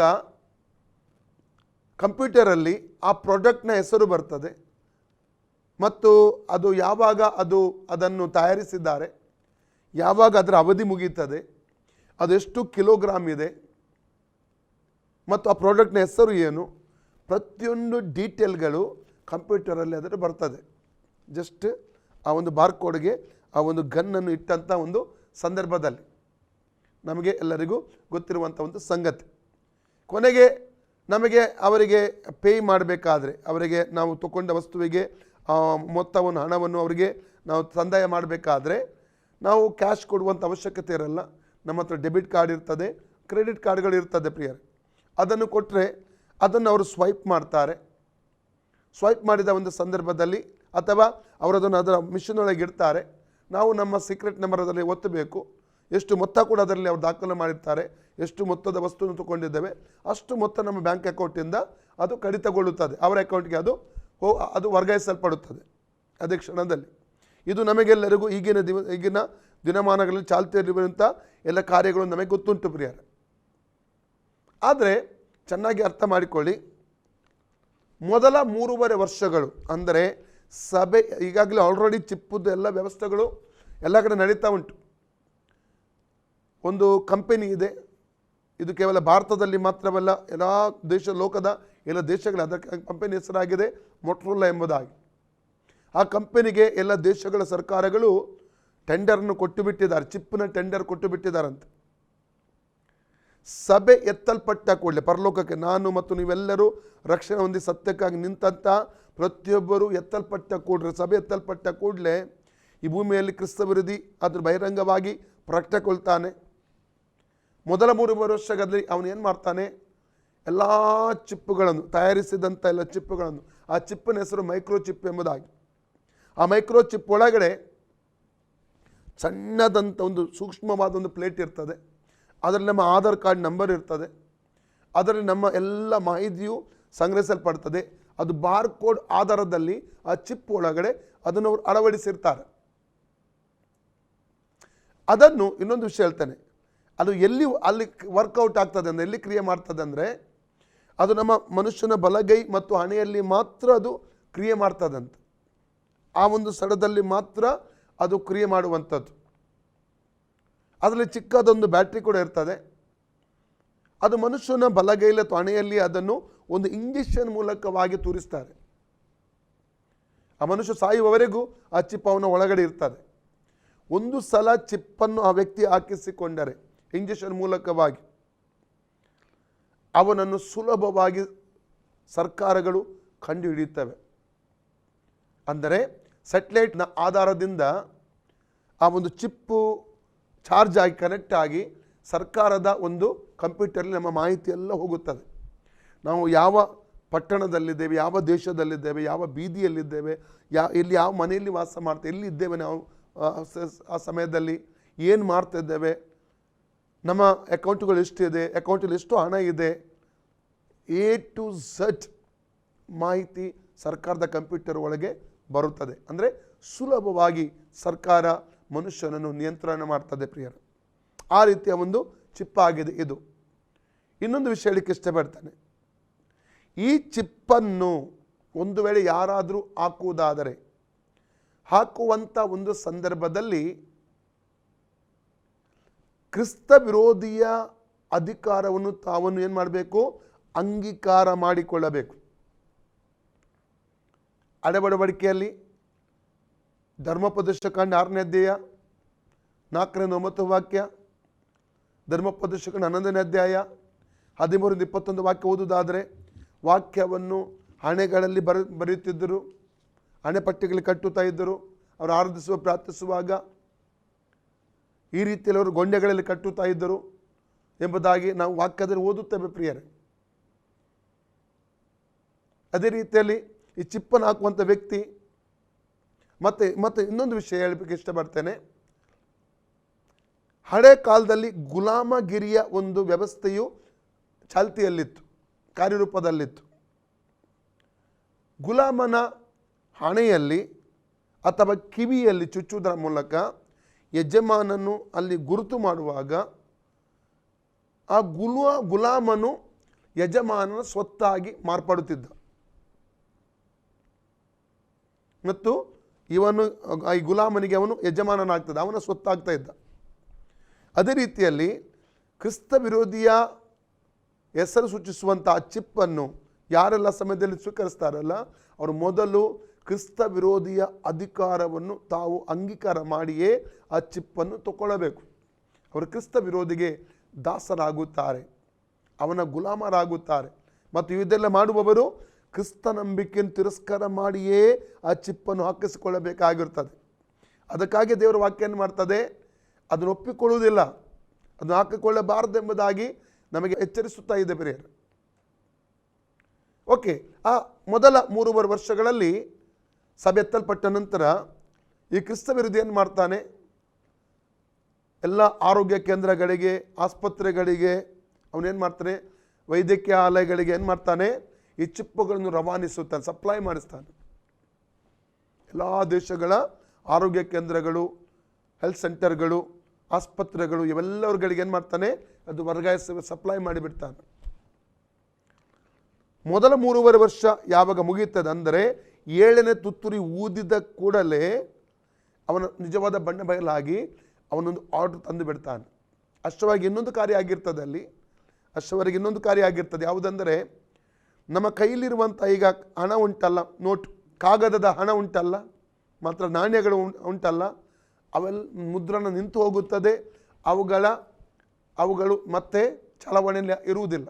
ಈ 3.5 ವರ್ಷದಲ್ಲಿ ಮೊದಲ 3.5 ವರ್ಷದಲ್ಲಿ ಸಂಪೂರ್ಣವಾಗಿ ಎಲ್ಲ ಭೂಲೋಕದಲ್ಲಿ ಈ ಒಂದು ನೋಟ್ ಚಲಾವಣೆ ನಿಲ್ಲಿಸಿ ಬಿಡ್ತಾನೆ. ಕ್ಯಾಶ್ ಅಂದರೆ ಈ ನೋಟು ಮುದ್ರಣ ಇರುವುದಿಲ್ಲ ಮತ್ತು ನೋಟ್ ಚಲಾವಣೆ ಕೂಡ ಇರುವುದಿಲ್ಲ. ಎಲ್ಲವೂ ಏನಾಗ್ತದೆ, ಇಂಟರ್ನೆಟ್ ಬ್ಯಾಂಕಿಂಗ್ ಆಗಿರ್ತದೆ. ಅದು ಚೆನ್ನಾಗಿ ನಾವು ಅರ್ಥ ಮಾಡಿಕೊಳ್ಳೋದು. ಈಗಾಗಲೇ ಆಲ್ರೆಡಿ ಕೆಲವು ದೇಶಗಳಲ್ಲಿ ನೋಟ್ ಪ್ರಿಂಟ್ ಆಗೋದು ಸ್ವಲ್ಪ ಕಡಿಮೆ ಆಗಿದೆ. ಕೆಲವು ದೇಶಗಳ ಕೆಲವು ರಾಜ್ಯಗಳಲ್ಲಿ ಕೆಲವು ತಾಲೂಕುಗಳು ಈಗಾಗಲೇ ಹಣವೇ ಉಪಯೋಗ ಮಾಡ್ತಾ ಇಲ್ಲ ಅಂತೆ. ಕಂಪ್ಲೀಟ್ ಇಂಟರ್ನೆಟ್ಟಲ್ಲೇ ಅವರು ಎಲ್ಲ ಬ್ಯಾಂಕಿಂಗ್ ಅನ್ನು ಅವ್ರು ಮಾಡ್ತಾ ಇದ್ದಾರೆ ಎಂಬುದಾಗಿ ನಾನು ಕೇಳಲ್ಪಟ್ಟಿದ್ದೇನೆ. ನಮ್ಮ ಸರ್ಕಾರಗಳು ಕೂಡ ಡಿಜಿಟಲ್ ವ್ಯವಹಾರಕ್ಕೆ ಪ್ರೋತ್ಸಾಹ ಕೊಡುವಂಥದ್ದನ್ನು ಕೂಡ ನಾವು ಕೇಳಿದ್ದೇವೆ, TV ಮಾಧ್ಯಮಗಳ ನ್ಯೂಸ್ಗಳಲ್ಲಿ ಓದಿದ್ದೇವೆ ಪ್ರಿಯರೇ. ಆದರೆ ಆ ಮೊದಲ 3.5 ವರ್ಷದಲ್ಲಿ ಕರೆನ್ಸಿ ಇಲ್ಲದಾಗುತ್ತದೆ, ಎಲ್ಲ ಕರೆನ್ಸಿಯು ನಿಂತು ಹೋಗುತ್ತದೆ ಪ್ರಿಯರೇ. ಮಾತ್ರವಲ್ಲ, 7ನೇ ತುತ್ತೂರಿಯು ಊದಲ್ಪಟ್ಟ ನಂತರವಾಗಿ ಅವನು ಆಜ್ಞೆಯನ್ನು ಹೊರಡಿಸುತ್ತಾನೆ. ಯಾವ ಆಜ್ಞೆ ಅಂದರೆ, ಈ ಭೂಮಿಯಲ್ಲಿರೋ ಎಲ್ಲ ಜನರು, ಚಿಕ್ಕ ಮಕ್ಕಳಿಂದ ಹಿಡಿದು ಹಿರಿಯರ ತನಕ ಪ್ರತಿಯೊಬ್ಬರು ಕೂಡ ಏನು ಮಾಡಬೇಕಂತೆ, ತಮ್ಮ ಹಣೆಯಲ್ಲಿ ಅಥವಾ ಬಲಗೈಯಲ್ಲಿ ಈ ಚಿಪ್ಪನ್ನು ಏನು ಮಾಡಬೇಕು, ಅವರು ತಕ್ಕೊಳ್ಳಬೇಕು. ಅದು ಅಕ್ಕಿಯ ಕಾಳಷ್ಟಿರ್ತದೆ. ತಕ್ಕೊಳ್ಳಬೇಕೆಂಬ ಒಂದು ಏನು ಮಾಡ್ತಾನೆ, ಒಂದು ಆಜ್ಞೆಯನ್ನು ಆತನು ಹೊರಡ್ತಾನೆ. ತಕ್ಕೊಳ್ಳೇಬೇಕು, ಕಂಪಲ್ಸರಿ. ಯಾರು ತಕ್ಕೊಳ್ಳಲ್ಲ ಅವರಿಗೆ ಕ್ರಯ ವಿಕ್ರಯಗಳನ್ನು ಮಾಡುವುದಕ್ಕೆ ಆಗಲ್ಲ ಅಂತ. ಅದರ ಅರ್ಥ ಏನು ಗೊತ್ತುಂಟ? ಈಗ ಉದಾಹರಣೆಗೆ ಹೇಳ್ತೇನೆ, ಆ ಸಮಯದಲ್ಲಿ ಏನು ನಡೀತದೆ ಅಂದರೆ, ನಿಮ್ಮ ಗದ್ದೆಯಲ್ಲಿ ನೀವು ಗೋಧಿ, ಭತ್ತ, ರಾಗಿ, ಬೇರೆ ಬೇರೆ ದವಸ ಧಾನ್ಯಗಳು ಅಥವಾ ತರಕಾರಿ, ವೆಜಿಟೇಬಲ್ ಇವೆಲ್ಲವನ್ನು ನೀವೇನು ಮಾಡ್ತೀರಿ, ಬೆಳೆಸ್ತೀರಿ. ಆವಾಗ ಮಾರುಕಟ್ಟೆ ಎಲ್ಲವೂ ಸರ್ಕಾರದ ಅಧೀನದಲ್ಲಿರ್ತದೆ. ನೀವು ಹೋಗಿ ಅಲ್ಲಿ ಹಾಕ್ತೀರಿ, ಮಾರ್ತೀರಿ ಹೋಗಿ. ಹಣ ನಿಮ್ಮ ಕೈಗೆ ಸಿಗಲ್ಲ. ಆವಾಗ ಇದು ಇರುವುದಿಲ್ಲ, ನೋಟುಗಳಿರಲ್ಲ, ನಾಣ್ಯಗಳಿರಲ್ಲ, ನೋಟುಗಳಿರಲ್ಲ, ಈ ಒಂದು ಕ್ಯಾಶ್ ಇರಲ್ಲ. ನಿಮಗೆ ನಿಮ್ಮ ಸಾಮಾನಿಗೆ ಎಷ್ಟು ನೀವು ಕೊಟ್ಟಂತಹ ಅಲ್ಲಿ ಮಾರಿದಂತಹ ಭತ್ತ ಆಗಲಿ, ರಾಗಿ ಆಗಲಿ, ಜೋಳ ಆಗಲಿ, ವೆಜಿಟೇಬಲ್ ಆಗಲಿ ಎಷ್ಟು ಮೊತ್ತ ಬರ್ತದೋ ಆ ಎಲ್ಲ ಮೊತ್ತ ನಿಮ್ಮ ಬ್ಯಾಂಕಿಗೆ ಅಲ್ಲಿ ಟ್ರಾನ್ಸ್ಫರ್ ಆಗ್ತದೆ. ಒಂದು ನಿಮಗೆ ಏನಾದರೂ ಸಾಮಾನು ತೊಗೊಳ್ಬೇಕಾದ್ರೆ ನೀವು ಅಲ್ಲಿಗೆ ಹೋಗ್ಬೇಕು ತಗೊಳ್ಳಿಕ್ಕೆ. ಅದು ರೊಕ್ಕ ಇಟ್ಕೊಂಡು ಹಣ ಇರುವುದಿಲ್ಲ, ಕರೆನ್ಸಿ ಇರುವುದಿಲ್ಲ. ಆವಾಗ ಯಾವ ಕರೆನ್ಸಿ? ಡಿಜಿಟಲ್ ಕರೆನ್ಸಿ ಇರ್ತದೆ. ಅದಕ್ಕಾಗಿ ನಾವು ಅದನ್ನು ಚೆನ್ನಾಗಿ ನಾವು ಅರ್ಥ ಮಾಡಿಕೊಳ್ಳತಕ್ಕದ್ದು ಪ್ರಿಯರೇ. ಕ್ರಯ ವಿಕ್ರಯ ಮಾಡಲಿಕ್ಕೆ ಆಗಲ್ಲ. ಮೆಡಿಕಲಿಗೆ ಹೋಗಿ ಸಾಮಾನು ಏನಾದ್ರು ಮಾತ್ರೆ ತೊಗೊಳ್ಳಿಕ್ಕೆ ಆಗಲ್ಲ, ಅಂಗಡಿಗೆ ಹೋಗಿ ಸಾಮಾನು ತೊಗೊಳ್ಳಿಕ್ಕೆ ನಾವು ಆಗೋದಿಲ್ಲ,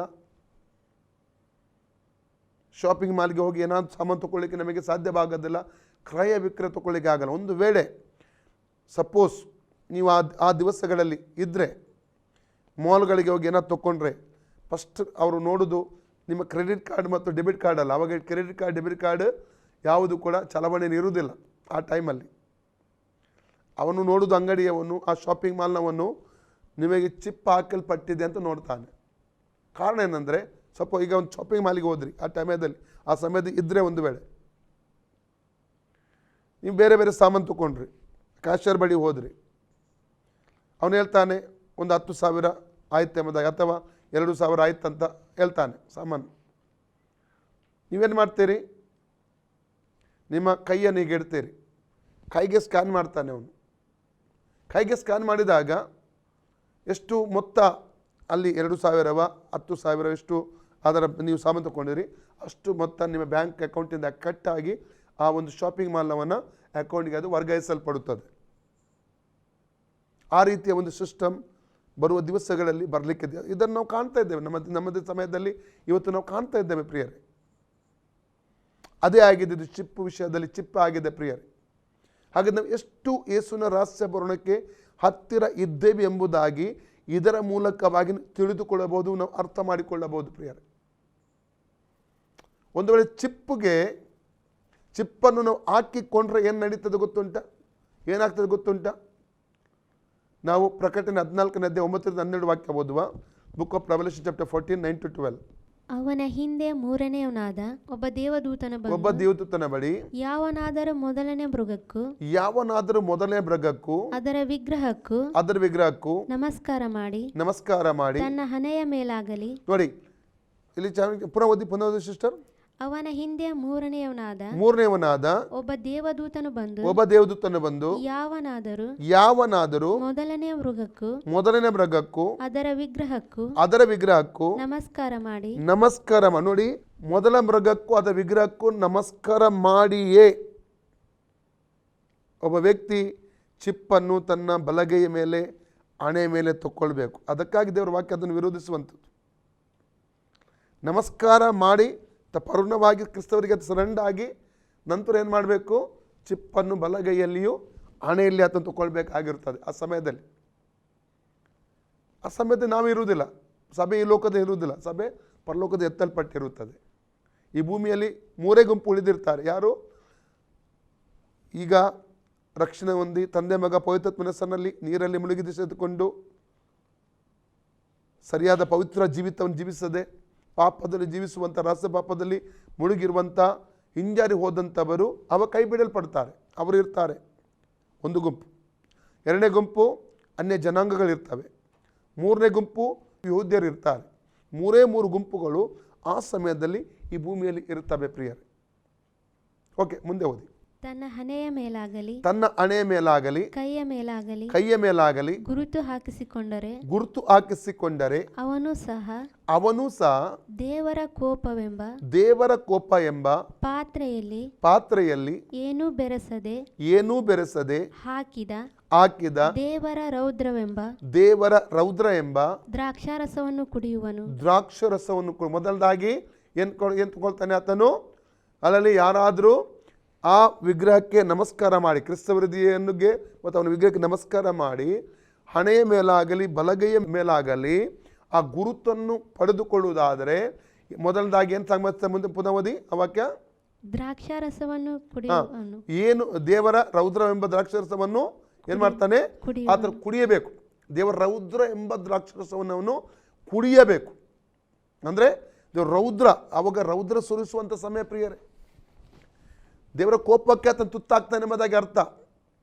ದೇವರ ಕೋಪಕ್ಕೆ ತುತ್ತಾಗ್ತಾನೆ. ನಾನು ಕಳೆದ ದಿವಸದಲ್ಲಿ ಹೇಳಿದ್ದೇನೆ, ನಾನು 7 ವರ್ಷಗಳ ಸಂಕಟ ಕಾಲ ಯಾಕೆ ಎಂಬುದಾಗಿ ಹೇಳುವಾಗ ಒಂದು ಕಾರಣ ಕೂಡ ಹೇಳಿದ್ದೇನೆ. ಅಂದರೆ ಈ ಭೂಮಿಯನ್ನು ದೇವರು ದಂಡಿಸುವಂಥ ಒಂದು ಸಮಯ ಆ 7 ವರ್ಷಗಳಿಂದ ದೇವರಿಗೆ ಅಧೀನರಾಗದೆ, ದೇವರಿಗೆ ವಿಧೇಯರಾಗದೆ, ದೇವರ ವಾಕ್ಯಕ್ಕೆ ವಿಧೇಯರಾಗದೆ, ಪರಿಶುದ್ಧವಾಗಿ ಜೀವಿಸದೆ, ಪಾಪ ಕೃತ್ಯಗಳು ತಮ್ಮ ತೊಡಗಿಸಿಕೊಂಡು ವಿಗ್ರಹಾರ್ಧನೆ ಮಾಡಿಕೊಂಡು ಸತ್ಯ ದೇವರಿಗೆ ವಿರೋಧವಾಗಿ ಮನುಷ್ಯ ಜೀವಿಸಿದ ನಿಮಿತ್ತವಾಗಿ ಈ ಭೂಮಿಯನ್ನು ದೇವರು ಏನು ಮಾಡ್ತಾನೆ? ದಂಡಿಸುತ್ತಾನೆ. ಮತ್ತವೆಲ್ಲ ಈ ಭೂಮಿ ಕೆಡವಿ ಹಾಳು ಮಾಡಿ ಕೊನೆಗೆ ಭೂಮಿಯನ್ನು 7 ವರ್ಷ ಶುದ್ಧೀಕರಿಸುತ್ತಾನೆ. ಯಾವುದಕ್ಕಾಗಿ? 1000 ವರ್ಷದ ಮಿಲೇನಿಯಂ ಆಳ್ವಿಕೆಗೋಸ್ಕರವಾಗಿ. ನಾನು ಈ ದೇವರ ರೌದ್ರ ದಿನದ ಕುರಿತಾಗಿ ಕೆಲವೊಂದು ವಾಕ್ಯ ಕಳೆದ ದಿವಸ ಮಟ್ಟಿ ಮಾತಾಡಿದೆ. ನಾನು 1-2 ವಾಕ್ಯ ಓದುವ. ಯೆಶಾಯನ ಪುಸ್ತಕ 13ನೇ ಅಧ್ಯಾಯ 4ರಿಂದ ಓದುವ. ಬಹು ಜನ ಸಮೂಹವಿದ್ದಂತೆ ಗದ್ದಲವು ಬೆಟ್ಟಗಳಲ್ಲಿ ಕೇಳಿ ಬರುತ್ತದೆ. ಇಗೋ ಒಟ್ಟಿಗೆ ಕೂಡಿಕೊಂಡ ರಾಜ್ಯ ಜನಾಂಗಗಳ ಆರ್ಭಟ ಸೇನಾಧೀಶ್ವರನಾದ ಯೆಹೋವನು ಸೈನ್ಯವನ್ನು ಯುದ್ಧಕ್ಕಾಗಿ ಅಣಿ ಮಾಡುತ್ತಿದ್ದಾನೆ.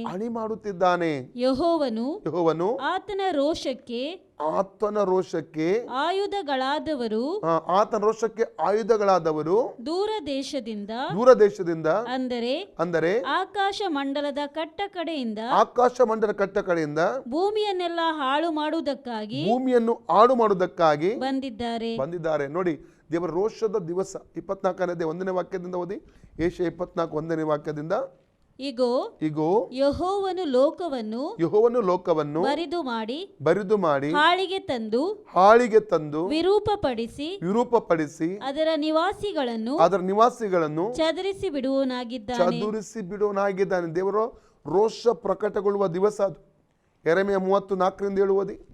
ಯೆರೆಮೀಯ 34 ಯೆಹೋವನು ಇಸ್ರಾಯೇಲಿನ ಮತ್ತು ಯೆಹೂದದ ವಿಷಯವಾಗಿ ಈ ಮಾತುಗಳನ್ನು ಹೇಳಿದನು. ಯೆಹೋವನು ಇಂತೆನ್ನುತ್ತಾನೆ, ಭೀತಿಯಿಂದಾಗುವ ಶಬ್ದವು ಕೇಳಿಸಿದೆ, ಭಯವೇ ಹೊರತು ಸಮಾಧಾನವಿಲ್ಲ. ವಿಚಾರಿಸಿ ನೋಡಿರಿ, ಗಂಡಸು ಪ್ರಸವ ವೇದನೆ ಪಡುವುದುಂಟೆ, ಪ್ರತಿಯೊಬ್ಬನು ಹೆರುವಳಂತೆ ಸೊಂಟವನ್ನು ಹಿಸಕಿಕೊಳ್ಳುವನು. ಎಲ್ಲಾ ಮುಖಗಳು ಬಿಳಿಚಿಕೊಂಡಿರುವುದು. ಇವು ಏಕೆ ನನ್ನ ಕಣ್ಣಿಗೆ ಬೀಳುತ್ತವೆ? ಅಯ್ಯೋ, ಆ ದಿನವು ಘೋರವಾದುದು. ಅದಕ್ಕೆ ಏನೇ ಇಲ್ಲ. ಅದು ಯಾಕೋಬ್ಯರ ಇಕ್ಕಟ್ಟಿನ ದಿನ. ಆದರೂ ಸಾಕು, ಯಾಕೋಬ್ಯರ ಇಕ್ಕಟ್ಟಿನ ದಿನ. ಮತ್ತು ಎಜೆಕಿಯೇಲ್ 20 37 38, ಎಜೆಕಿಯೇಲ್ 31-3, ಅಥವಾ ದಾನಿಯೇಲ 12:1 ಕೂಡ ಓದಿಕೊಳ್ಳೋಣ. ನಿನ್ನ ಜನರ ಪಕ್ಷವನ್ನು ಹಿಡಿದಿರುವ ಮಹಾಪಾಲಕನಾದ ಮಿಕಾಯೇಲನು ಆ ಕಾಲದಲ್ಲಿ ಹೇಳುವನು, ಮೊಟ್ಟ ಮೊದಲು ಜನಾಂಗವು ಉಂಟಾದಂದಿನಿಂದ ಅಂದಿನವರೆಗೆ ಸಂಭವಿಸದಂತ ಸಂಕಟವು ಸಂಭವಿಸುವುದು. ಆಗ ನಿನ್ನ ಜನರೊಳಗೆ ಯಾರ ಹೆಸರುಗಳು ಜೀವಬಾಧ್ಯರ ಪಟ್ಟಿಯಲ್ಲಿ ಸಿಕ್ಕುವವೋ ಅವೆಲ್ಲರೂ ರಕ್ಷಿಸಲ್ಪಡುವರು. ಯೋವೇಲ 1:15-20, ಯೋವೇಲ 2:1-2, ಯೋವೇಲ 2:11, ಚೆಫನ್ಯ 1:4-18, ಚೆಫನ್ಯ 3:8, ಯೋವೇಲ 1:15 ಆಲ್ರೆಡಿ ಆಯಿತು. ಒಬಾದ್ಯ 1:15, ಅಥವಾ ಮಲಾಕ್ಯ 3 2ನೇ ವಾಕ್ಯ, ಮಲಾಕ್ಯ 4:1-3. ಎಲ್ಲ ವಾಕ್ಯಗಳನ್ನು ನೋಡುವಾಗ ದೇವರ ಕ್ರೋಧ, ದೇವರ ಕೋಪವು ಪ್ರಕಟವಾಗುವಂಥ ಸಮಯದ ಕುರಿತಾಗಿ ಅಲ್ಲಿ ನಾವು ಕಾಣಲಿಕ್ಕೆ ನಮಗೆ ಸಾಧ್ಯವಾಗ್ತದೆ. ಇನ್ನೊಂದು ವಾಕ್ಯ ಓದಿ, ಕೀರ್ತನೆ 63ನೇ ವಚನ. ನಿನ್ನ ಜನರನ್ನು ಸಂಕಟಕ್ಕೆ ಗುರಿಪಡಿಸಿದ್ದಿ, ನೀನು ನಮಗೆ ಭ್ರಮಣ ಮದ್ಯವನ್ನು ಕುಡಿಸಿದ್ದಿ. ನೀನು ನಿನ್ನ ಭಕ್ತರಿಗೆ ಧ್ವಜವನ್ನು ಕೊಟ್ಟದ್ದು ಅವರು ಬಿಲ್ಲುಗಾರರಿಗೆ ಹೆದರಿ ಓಡುವುದಕ್ಕೂ 75:8 ಕೂಡ ಓದಿ. ಕೀರ್ತನೆ Psalm 75:8. ಯೆಹೋವನ ಕೈಯಲ್ಲಿ ಪಾತ್ರೆ ಇದೆ, ಅದು ಔಷಧ ಮಿಶ್ರವಾಗಿ ಉಕ್ಕುವ ದ್ರಾಕ್ಷಾರಸದಿಂದ ತುಂಬಿದೆ. ಆದದರಿಂದ ಕೊಯ್ದು ಹಂಚುತ್ತಾನೆ. ಓಕೆ, ಅಲ್ಲಿ ದೇವರ ಕೈಯಲ್ಲಿ ಇರುವಂತ ಒಂದು ಪಾತ್ರೆಯ ಕುರಿತು, ರೌದ್ರದ ಒಂದು ಪಾತ್ರೆ ಕುರಿತಾಗಿ ಇಲ್ಲಿ ನಾವು ಕಾಣ್ತಾ ಇದ್ದೇವೆ ಪ್ರಿಯರೇ. ಏಷ್ಯ 51:17 ಓದಿ. ಯೆಹೋವನು ತನ್ನ ರೋಷವನ್ನು ತುಂಬಿ ಕೊಟ್ಟ ಪಾತ್ರೆಯಿಂದ ಕುಡಿದ ಯೆರೂಸಲೇಮೇ ಎಚ್ಚೆತ್ತುಕೋ, ಎದ್ದು ನಿಲ್ಲು. ಭ್ರಮಣಗೊಳಿಸುವ ಆ ಪಾನದ ಪಾತ್ರೆಯಲ್ಲಿ ಒಂದು ತೊಟ್ಟನ್ನು ಉಳಿಸದೆ ಕುಡಿದು ಬಿಟ್ಟಿದ್ದಿ. 22ನೇ ವಾಕ್ಯ ಕೂಡ ಓದಿ. ಹೀಗಿರಲು ಗತಿಹೀನಳೆ ದ್ರಾಕ್ಷಾರಸವಿಲ್ಲದೆ ಅಮಲೇರಿದವಳೆ ಇದನ್ನು ಕೇಳು. ನಿನ್ನ ಕರ್ತನು ತನ್ನ ಜನರ ಪಕ್ಷವಾಗಿ ವ್ಯಾಜ್ಯವಾಡುವ ನಿನ್ನ ದೇವರು ಆದ ಯೆಹೋವನು ಹೀಗನ್ನುತ್ತಾನೆ, ಇಗೋ ಭ್ರಮಣಗೊಳಿಸುವ ಪಾನದ ಪಾತ್ರೆಯನ್ನು ಅಂದರೆ ನನ್ನ ರೋಷವು ತುಂಬಿರುವ ಬಟ್ಟಲನ್ನು ನಿನ್ನ ಕೈಯೊಳಗಿಂದ ತೆಗೆದು ಹಾಕುವೆನು. ಸಾಕು. ಯೆರೆಮೀಯ 25:15 ಕೂಡ ಓದಿ. ಜೆರೆಮೀಯ 25:15. ಇಸ್ರಾಯೇಲರ ದೇವರಾದ ಇಸ್ರಾಯೇಲರ ದೇವರಾದ ಯೆಹೋವನು ನನಗೆ ರೋಷರೂಪ ಮಧ್ಯದ ಈ ಪಾತ್ರೆಯನ್ನು ನೀನು ನನ್ನ ಕೈಯಿಂದ ತೆಗೆದುಕೊಂಡು ಯಾವ ಜನಾಂಗಗಳ ಬಳಿಗೆ ನಿನ್ನನ್ನು ಕಳುಹಿಸುತ್ತೇನೋ ಆ ಸಕಲ ಜನಾಂಗಗಳು ಇದರಲ್ಲಿ ಕುಡಿಯುವಂತೆ ಮಾಡು. ಸಾಕು. ಈಗ ನಾವು ಪ್ರಕಟಣೆ 14:9 ವಾಕ್ಯಕ್ಕೆ ತಿರುಗಿ ಬರುವ. ಹಾಗಾದ್ರೆ ಯಾರು ಈ ಒಂದು ಕ್ರಿಸ್ತ ವಿರೋಧಿಯ ವಿಗ್ರಹಕ್ಕೆ ನಮಸ್ಕಾರ ಮಾಡಿ ಮತ್ತು ಈ ಒಂದು ಚಿಪ್ಪನ್ನು ಹಾಕ್ತಾರೆ, ಈ ಒಂದು ಅವನ ಗುರುತನ್ನು ಹಾಕುತ್ತಾರೆ ಬಲಗೈಯಲ್ಲಿ ಅಥವಾ ಹಣೆಯಲ್ಲಿ, ಅವರಿಗೆ ಕುರಿತಾಗಿ ಹೇಳುವಂಥ ವಾಕ್ಯ ಪುನಃ ಓದಿಕೊಳ್ಳೋಣ. 9ನೇ ವಾಕ್ಯದಿಂದ ಓದಿ. ಅವನ ಹಿಂದೆ ಮೂರನೆಯವನಾದ ಒಬ್ಬ ದೇವದೂತನು ಬಂದು ಯಾವನಾದರೂ ಮೊದಲನೇ ಮೃಗಕ್ಕೂ ಅದರ ವಿಗ್ರಹಕ್ಕೂ ನಮಸ್ಕಾರ ಮಾಡಿ ತನ್ನ ಹಣೆಯ ಮೇಲಾಗಲಿ ಕೈಯ ಮೇಲಾಗಲಿ ಗುರುತು ಹಾಕಿಸಿಕೊಂಡರೆ ಅವನು ಸಹ ದೇವರ ಕೋಪವೆಂಬ ಪಾತ್ರೆಯಲ್ಲಿ ಏನು ಬೆರೆಸದ ಹಾಕಿದ ದೇವರ ರೌದ್ರವೆಂಬ ದ್ರಾಕ್ಷಾರಸವನ್ನು ಕುಡಿಯುತ್ತಾನೆ. ಮೊದಲು ರೌದ್ರ ಎಂಬ ದ್ರಾಕ್ಷರಸವನ್ನು ಕುಡಿಯಬೇಕಾಗುತ್ತದೆ. ಎರಡನೇದಾಗಿ ಮುಂದೆ ಓದಿ, ಕಂಟಿನ್ಯೂ. ಪರಿಶುದ್ಧ ದೇವದೂತರ ಮುಂದೆಯೂ ಯಜ್ಞದ ಕುರಿಮರಿಯಾದಾತನ ಮುಂದೆಯೂ ಬೆಂಕಿಯಿಂದಲೂ ಗಂಧಕದಿಂದಲೂ ಯಾತನೆ ಪಡುವನು. ಪರಿಶುದ್ಧ ದೇವದೂತರ ಮುಂದೆಯೂ ಯಜ್ಞದ ಕುರಿಮರಿಯಾದಾತನ ಮುಂದೆಯೂ ಬೆಂಕಿಯಿಂದ ಮತ್ತು ಗಂಧಕದಿಂದ ಆತನು ಏನ್ ಮಾಡ್ತಾನೆ? ಯಾತನೆ ಪಡ್ತಾನೆ. ಬೆಂಕಿ ಮತ್ತು ಗಂಧಕ ಎಲ್ಲಿ ಇದೆ? ನಿಜವಾದ ನರಕವಾಗಿದೆ ಪ್ರಿಯರೇ, ನಿಜವಾದ ನರಕ. ಪ್ರಕಟಣೆ ಪುಸ್ತಕ 20ನೇ ಅಧ್ಯಾಯ ನಾವು 14-15 ವಾಕ್ಯ ಓದಿಕೊಳ್ಳೋಣ.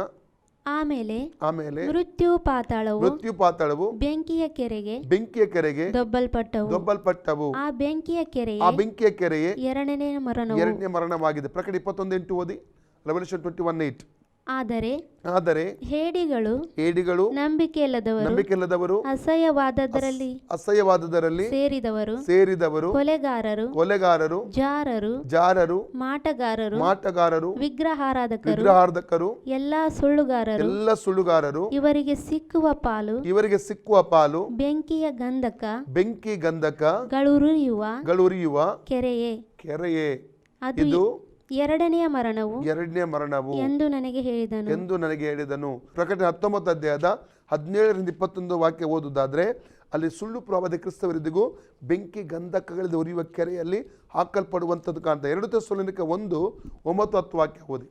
2 ಥೆಸಲೋನಿಕ ಚಾಪ್ಟರ್ 1:9-10. ಅಂದರೆ ಯಾರು ಈ ಚಿಪ್ ಹಾಕ್ತಾರೆ, ಕ್ರಿಸ್ತ ವಿರೋಧಿಗೂ ಅವನ ಮೂರ್ತಿಗೂ ನಮಸ್ಕಾರ ಮಾಡಿ ಆರಾಧನೆ ಮಾಡಿ ಈ ಚಿಪ್ಪು ಬಲಗೈಲಿ ಅಥವಾ ಹಣೆಯಲ್ಲಿ ಹಾಕ್ತಾರೆ, ಅವರಿಗೆ ಸಿಗುವ ಶಿಕ್ಷೆ ಕುರಿತಾಗಿ ಇಲ್ಲಿ ಬರೆಯಲ್ಪಟ್ಟಿದೆ.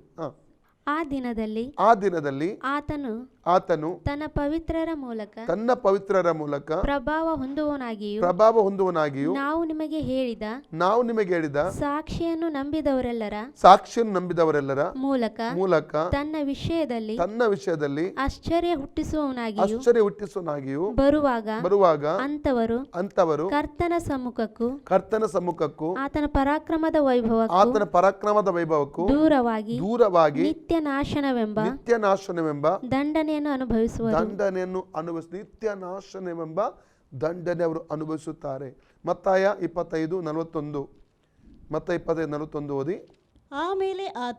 ಆಮೇಲೆ ಆತನು ಎಡಗಡೆಯಲ್ಲಿರುವವರಿಗೆ ಶಾಪಗ್ರಸ್ತರೇ ನನ್ನನ್ನು ಬಿಟ್ಟು ಪಿಶಾಚನಿಗೂ ಅವನ ದೂತರಿಗೂ ಸಿದ್ಧ ಮಾಡಿರುವ ನಿತ್ಯ ಬೆಂಕಿಯೊಳಗೆ ಹೋಗಿರಿ. ಬೆಂಕಿಯು ನಿತ್ಯವಾದುದು, ನರಕ ನಿಜವಾದದು, ನರಕವು ನಿತ್ಯವಾದದು. ಅಲ್ಲಿ ಯಾತನೆ ಇದೆ ಪ್ರಿಯರೇ. ಆ ಸ್ಥಳಕ್ಕೆ ನಾವು ಯಾರು ಕೂಡ ಹೋಗಬಾರದು. ಯಾರೆಲ್ಲ ಆ ಸಮಯದಲ್ಲಿ ಕ್ರಿಸ್ತ ವಿರೋಧಿಗೂ ಅವನ ವಿಗ್ರಹಕ್ಕೂ ನಮಸ್ಕಾರ ಮಾಡಿ ಆರಾಧನೆ ಮಾಡಿ ಚಿಪ್ಪು ತಗೊಳ್ತಾರೋ ಅವರಿಗೆ ಸಿಗುವಂತಹ ಎರಡನೇ ಒಂದು ಶಿಕ್ಷೆ ಏನೆಂದರೆ ನಿತ್ಯಕ್ಕೂ ನಾಶನ. ಯಜ್ಞದ ಕುರಿಮರಿಯ ಮುಂದೆ, ದೇವದೂತರ ಮುಂದೆ ನಿತ್ಯಕ್ಕೂ ಬೆಂಕಿಯಿಂದಲೂ ಗಂಧಕದಿಂದಲೂ ಅವನು ಯಾತನೆ ಪಡ್ತಾನೆಂಬುದಾಗಿ ಇಲ್ಲಿ ನಾವು ಓದಿದ್ದೇವೆ ಪ್ರಿಯರೇ. ಓಕೆ, ಮುಂದೆ ಓದುವ. ಪ್ರಕಟಣೆ 14 ಕಂಟಿನ್ಯೂ. ಮೂರನೇದಾಗಿ ಅಂತವರ ಯಾತನೆಯ ಹೊಗೆಯು ಯುಗ ಯುಗಾಂತರಗಳಲ್ಲಿಯೂ ಏರುತ್ತಾ ಹೋಗುತ್ತದೆ. ಓಕೆ, ಮೂರನೇದಾಗಿ ಮುಂದೆ ಓದಿ. ಮೃಗಕ್ಕೆ ಮತ್ತು ಅದರ ವಿಗ್ರಹಕ್ಕೆ ನಮಸ್ಕಾರ ಮಾಡುವವರು ಅದರ ಹೆಸರನ್ನು ಸೂಚಿಸುವ ಗುರುತನ್ನು ಹಾಕಿಸಿಕೊಂಡವರೆಲ್ಲರೂ ಹಗಲಿರುಳು ಉಪಶಮನ ಇಲ್ಲದೆ ಯಾತನೆ ಪಡುವರು. ಹಗಲಿರುಳು ನಿತ್ಯ ನಿರಂತರಕ್ಕೂ ನರಕದಲ್ಲಿ ಈ ವಿಗ್ರಹಕ್ಕೂ ಕ್ರಿಸ್ತ ವಿರೋಧಿ ವಿಗ್ರಹಕ್ಕೂ ಕ್ರಿಸ್ತ ವಿರೋಧಿಗೂ ನಮಸ್ಕಾರ ಮಾಡಿ ಆರಾಧನೆ ಮಾಡಿ ಚಿಪ್ಪನ್ನು ತಾವು ತಗೊಂಡವರು ಯುಗಾಂತರಕ್ಕೂ ಉಪಶಮನವಿಲ್ಲದೆ ಅವರೇನು ಮಾಡ್ತಾರೆ, ಯಾತನೆಯನ್ನು ಅನುಭವಿಸ್ತಾರಂತ. ನಾಲ್ಕನೇದಾಗಿ ಮುಂದೆ ಓದಿ. ಎಂದು ಮಹಾಶಬ್ದದಿಂದ ಹೇಳಿದನು. ಇದರಲ್ಲಿ ದೇವರ ಆಜ್ಞೆಗಳನ್ನು ಯೇಸುವಿನ ಮೇಲಿನ ನಂಬಿಕೆಯನ್ನು ಕೈಕೊಂಡು ನಡೆಯುತ್ತಿರುವ ದೇವಜನರ ತಾಳ್ಮೆಯು ತೋರಿ ಬರುತ್ತದೆ. ದೇವಜನರು ತಾಳ್ಮೆ, ಇಲ್ಲಿ ಯೇಸುವಿನ ಆಜ್ಞೆ ಯಾರು ಕೈಕೊಂಡು ನಡೀತಾರಲ್ಲ ಮತ್ತು ದೇವಜನ ತಾಳ್ಮೆಯಲ್ಲಿ ತೋರಿ ಬರುತ್ತದೆ. ಅಂದರೆ ತಾಳ್ಮೆ, ಉದಾಹರಣೆಗೆ ಒಂದು ವೇಳೆ ಯಾರಾದರೂ ಆ ಸಮಯದಲ್ಲಿ ಉಳಿದ್ರೆ, ರಕ್ಷಣೆ ಹೊಂದಿ ತಂದೆ ಮಗ ಪವಿತ್ರ ನೀರಲ್ಲಿ ಮುಳುಗಿ ದೀಕ್ಷೆ ತೆಗೆದುಕೊಂಡು ಪಾಪದಲ್ಲಿ ಜೀವಿಸಿದ ನಿಮಿತ್ತವಾಗಿ ಯೇಸುವಿನ ರಹಸ್ಯ ಬಣ್ಣದಲ್ಲಿ ಕೈ ಬಿಡಲ್ಪಟ್ಟರೆ, ನಾನು ಹೇಳುವಂಥದ್ದು ಆ ಸಮಯದಲ್ಲಿ ಯಾರಾದರೂ ಕೈ ಬಿಡಲ್ಪಟ್ಟರೆ ಒಂದು ವೇಳೆ ಏನು ಮಾಡಬೇಕು ತುಂಟ, ಒಂದನೇದಾಗಿ ಯಾವುದೇ ಕಾರಣಕ್ಕೂ ಆ ವಿಗ್ರಹಕ್ಕೆ ನಮಸ್ಕಾರ ಮಾಡಬಾರ್ದು. ಕ್ರಿಸ್ತ ವಿರೋಧಿ ನಮಸ್ಕಾರ ಅಂದರೆ ಆರಾಧಿಸುವುದು. ಎರಡನೇದಾಗಿ ಕ್ರಿಸ್ತ ವಿರೋಧಿಯನ್ನು ಆರಾಧನೆ ಮಾಡಬಾರದು. ಮೂರನೇದಾಗಿ ಆ ಚಿಪ್ಪನ್ನು ಬಲಗೈಯಲ್ಲಾಗಲಿ ಅಥವಾ ಹಣೆಯಲ್ಲಾಗಲಿ ಒಪ್ಪಿಕೊಳ್ಳಬಾರದು. ಇದು ಮೊದಲ ಕಾರ್ಯ. ನಾವು ಮಾಡುವಂಥ ಈ ಮೂರು ಕಾರ್ಯಗಳು, ವಿಗ್ರಹಕ್ಕೂ ಆರಾಧನೆ ಮಾಡಬಾರ್ದು, ಕ್ರಿಸ್ತ ವಿರೋಧಿಗೂ ಆರಾಧನೆ ಮಾಡಬಾರ್ದು, ಚಿಪ್ಪನ್ನು ಬಲಗೈಯಲ್ಲಾಗಲಿ ಹಣೆಯಲ್ಲಾಗಲಿ ಯಾವುದೇ ಕಾರಣಕ್ಕೆ ತಕ್ಕೊಳ್ಳಬಾರ್ದು. ನಾಲ್ಕನೇದಾಗಿ ನಾವು ಅಲ್ಲಿ ನಿಂತರೆ ಅವನ ಸೈನಿಕರು ನಮ್ಮನ್ನು ಬಂಧಿಸ್ತಾರೆ. ಸೆರೆಮನೆಗೆ ಚಿತ್ರಹಿಂಸೆ ಕೊಡ್ತಾರೆ. ಅದಕ್ಕೆ ಏನು ಮಾಡಬೇಕು? ಓಡಿ ಹೋಗಬೇಕು, ಎಲ್ಲ ತಪ್ಪಿಸಿಕೊಳ್ಬೇಕು. ಕಾಡಲ್ಲಿಯೋ ಗುಡ್ಡೆಯಲ್ಲಿಯೋ ಗವಿಗಳಲ್ಲಿಯೋ ಎಲ್ಲಾದರೂ ಹೋಗಿ ಅಡಗಿಕೊಂಡು ನಾವು ವಾಸ ಮಾಡಬೇಕು. ಸಿಕ್ಕಿದ ಆಹಾರ ಸೇವಿಸಬೇಕಾಗುತ್ತದೆ. ಹೇಗಾದರೂ ಕ್ರಿಸ್ತ ವಿರೋಧಿಯ ಕಣ್ಣಿಗೆ ನಾವು ತಪ್ಪಿಸಿಕೊಳ್ಬೇಕು. ಇದನ್ನು ಚೆನ್ನಾಗಿ ನೆನಪಿಟ್ಟುಕೊಳ್ಳಿ. ಒಂದು ವೇಳೆ ಕ್ರಿಸ್ತ ವಿರೋಧಿಯ ವಿಗ್ರಹಕ್ಕೆ ನಮಸ್ಕರಿಸದೆ, ಕ್ರಿಸ್ತ ವಿರೋಧಿಗೆ ನಮಸ್ಕರಿಸದೆ, ಚಿಪ್ಪನ್ನು ತೆಗೆದುಕೊಳ್ಳದೆ ನಾವು ತಪ್ಪಿಸಿಕೊಳ್ಳುವಂಥ ಸಮಯದಲ್ಲಿ ಕ್ರಿಸ್ತ ವಿರೋಧಿ ಮತ್ತು ಅವನ ಸೈನಿಕರ ಕೈಗೆ ಸಿಕ್ಕಿಬಿದ್ದರೆ ಆವಾಗ ಅವನು ಏನು ಮಾಡ್ತಾನೆ? ನಿಶ್ಚಯವಾಗಿ ಹಿಂಸೆಗೆ ಒಳಪಡಿಸ್ತಾನೆ, ಚಿತ್ರಹಿಂಸೆ ಕೊಡ್ತಾನೆ. ಸಾಧಾರಣವಾದ ರೀತಿಯಲ್ಲ. ಯಾಕೆ ಚಿತ್ರಹಿಂಸೆ ಕೊಡ್ತಾನೆ? ಯಾಕೆಂದರೆ ನಂಬಿಕೆಯನ್ನು ಬಿಡುವುದಕ್ಕಾಗಿ, ನಾವು ಯೇಸುವಿನ ಮೇಲಿರುವ ನಂಬಿಕೆಯನ್ನು ಬಿಟ್ಟು ಬಿಡಬೇಕೆಂಬ ಉದ್ದೇಶದಿಂದ, ಅವನನ್ನು ಅಂಗೀಕಾರ ಮಾಡುವ ಉದ್ದೇಶದಿಂದ ಚಿತ್ರಹಿಂಸೆ ಕೊಡ್ತಾನೆ. ನಾವು ಒಂದು ವಾಕ್ಯ ಓದಿಕೊಳ್ಳಿ, ಇಬ್ರಿ 11:35. ಸ್ತ್ರೀಯರು ಸತ್ತು ಹೋಗಿದ್ದ ತಮ್ಮವರನ್ನು ಪುನರುತ್ಥಾನದಿಂದ ತಿರುಗಿ ಹೊಂದಿದರು. ಕೆಲವರು ತಾವು ಯಾತನೆಯ ಯಂತ್ರಕ್ಕೆ ಕಟ್ಟಲ್ಪಟ್ಟಾಗ ಶ್ರೇಷ್ಠ ಪುನರುತ್ಥಾನವನ್ನು ಹೊಂದುವುದಕ್ಕೋಸ್ಕರ ಬಿಡುಗಡೆ ಬೇಡವೆಂದು ಹೇಳಿ. ಯಾಕೆ ಬಿಡುಗಡೆ ಬೇಡವೆಂದು ಹೇಳ್ತಾರೆ ಅವರು? ಶ್ರೇಷ್ಠ ಪುನರುತ್ಥಾನ ಹೊಂದುವ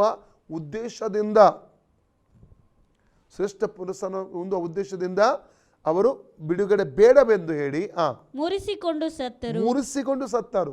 ಬೇರೆ ಕೆಲವರು ಅಪಹಾಸ್ಯ, ಕೊರಡೆಯ ಪೆಟ್ಟು, ಬೇಡಿ, ಸೆರೆಮನೆ ಇವುಗಳನ್ನು ಅನುಭವಿಸಿದರು. ಕೆಲವರನ್ನು ಜನರು ಕಲ್ಲೆಸೆದು ಕೊಂದರು. ಯಾಕೆ ಇದೆಲ್ಲ ತೊಂದರೆಗಳು, ಉಪದ್ರವಗಳು? ಯೇಸು ಸ್ವಾಮಿಯನ್ನು ಅಂಗೀಕಾರ ಮಾಡಿದ್ದಕ್ಕಾಗಿ, ಆತನ ವಚನ ಪ್ರಕಾರ ಜೀವಿಸಿದ್ದಕ್ಕಾಗಿ, ಇದಕ್ಕಾಗಿ ಸಿಕ್ಕಿದಂಥ ಒಂದು ಬಹುಮಾನ ಇದು ಲೋಕದವರಿಂದ. ಓಕೆ, ಮುಂದೆ ಓದಿ. ಕೆಲವರನ್ನು ಗರಗಸದಿಂದ ಕೊಯ್ದು ಕೊಂದರು. ದೇವದ್ರೋಹಿಗಳಾಗಿ ಪ್ರಾಣವನ್ನು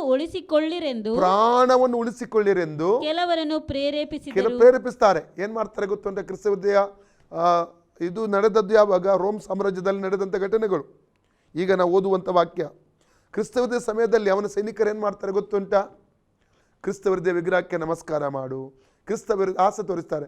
ಕ್ರಿಸ್ತ ವಿರೋಧವಾಗಿ ನಮಸ್ಕಾರ ಮಾಡು, ಅವನಿಗೆ ಆರಾಧನೆ ಮಾಡು, ಅವನು ನಿನ್ನ ರಾಜನನ್ನಾಗಿ ಅಂಗೀಕಾರ ಮಾಡು, ನಿನ್ನ ಯಜಮಾನನಾಗಿ ಕ್ರಿಸ್ತ ವಿರೋಧನ ಅಂಗೀಕಾರ ಮಾಡು, ಬಲಗೈಗೆ ಹಣೆಗೆ ಚಿಪ್ಪನ್ನು ತೆಗೆದುಕೋ, ಅವ್ರು ಏನು ಮಾಡ್ತಾರೆ, ಆಸೆ ಹಾಗೆ ಮಾಡಿದರೆ ಏನು ಮಾಡ್ತೇವೆ, ನಿನ್ನನ್ನು ಬಿಡುಗಡೆ ಮಾಡ್ತೇವೆ, ಸರ್ಕಾರದಿಂದ ನಿನ್ನ ಅಕೌಂಟ್ಗೆ ಹಣ ಬರ್ತದೆ, ಇಷ್ಟು 1 ಲಕ್ಷ 2 ಲಕ್ಷ ಹಣ ಬರ್ತದೆ, ಸರ್ಕಾರದ ಎಲ್ಲ ಸವಲತ್ತು ನಿನಗೆ ಸಿಗುತ್ತದೆ ಉಚಿತವಾಗಿ, ಆಸೆ ಹುಟ್ಟಿಸ್ತಾರೆ. ದೇವದ್ರೋಹಿಗಳಾಗಿ ಏನು ಮಾಡಿ ಬಿಡುಗಡೆ ಹೊಂದಿ ಅಂತ ಅವ್ರು ಏನು ಮಾಡ್ತಾರೆ, ಆಸೆಗಳನ್ನು ಹುಟ್ಟಿಸುತ್ತಾರೆ. ಸೈತಾನ ಸುಳ್ಳುಗಾರ. ಕೆಲವೊಬ್ಬರು ಜೀವವನ್ನು ಉಳಿಸುವ ಉದ್ದೇಶದಿಂದ, ತಪ್ಪಿಸಿಕೊಳ್ಳುವ ಉದ್ದೇಶದಿಂದ ಒಂದು ವೇಳೆ ಕ್ರಿಸ್ತ ವಿರೋಧಿಗೆ ಆರಾಧನೆ ಮಾಡಿ, ಅವನ ವಿಗ್ರಹಕ್ಕೆ ಆರಾಧನೆ ಮಾಡಿ ಈ ಚಿಪ್ಪನ್ನು ತೆಗೆದುಕೊಳ್ಳುವುದಾದರೆ ನಿತ್ಯ ನಿತ್ಯಕ್ಕೂ ತಮ್ಮ ರಕ್ಷಣೆಯನ್ನು ಕಳ್ಕೊಂಡ ಹಾಗೆ ಕಳ್ಕೊಂಡು ಬಿಡುತ್ತಾರೆ. ಚೆನ್ನಾಗಿ ಅರ್ಥ ಮಾಡಿಕೊಳ್ಳಬೇಕು. ಮತ್ತೆ ಅವರಿಗೊಂದು ಇನ್ನೊಂದು ಅವಕಾಶ ಸಿಗುವುದಿಲ್ಲ ಪ್ರಿಯರೇ.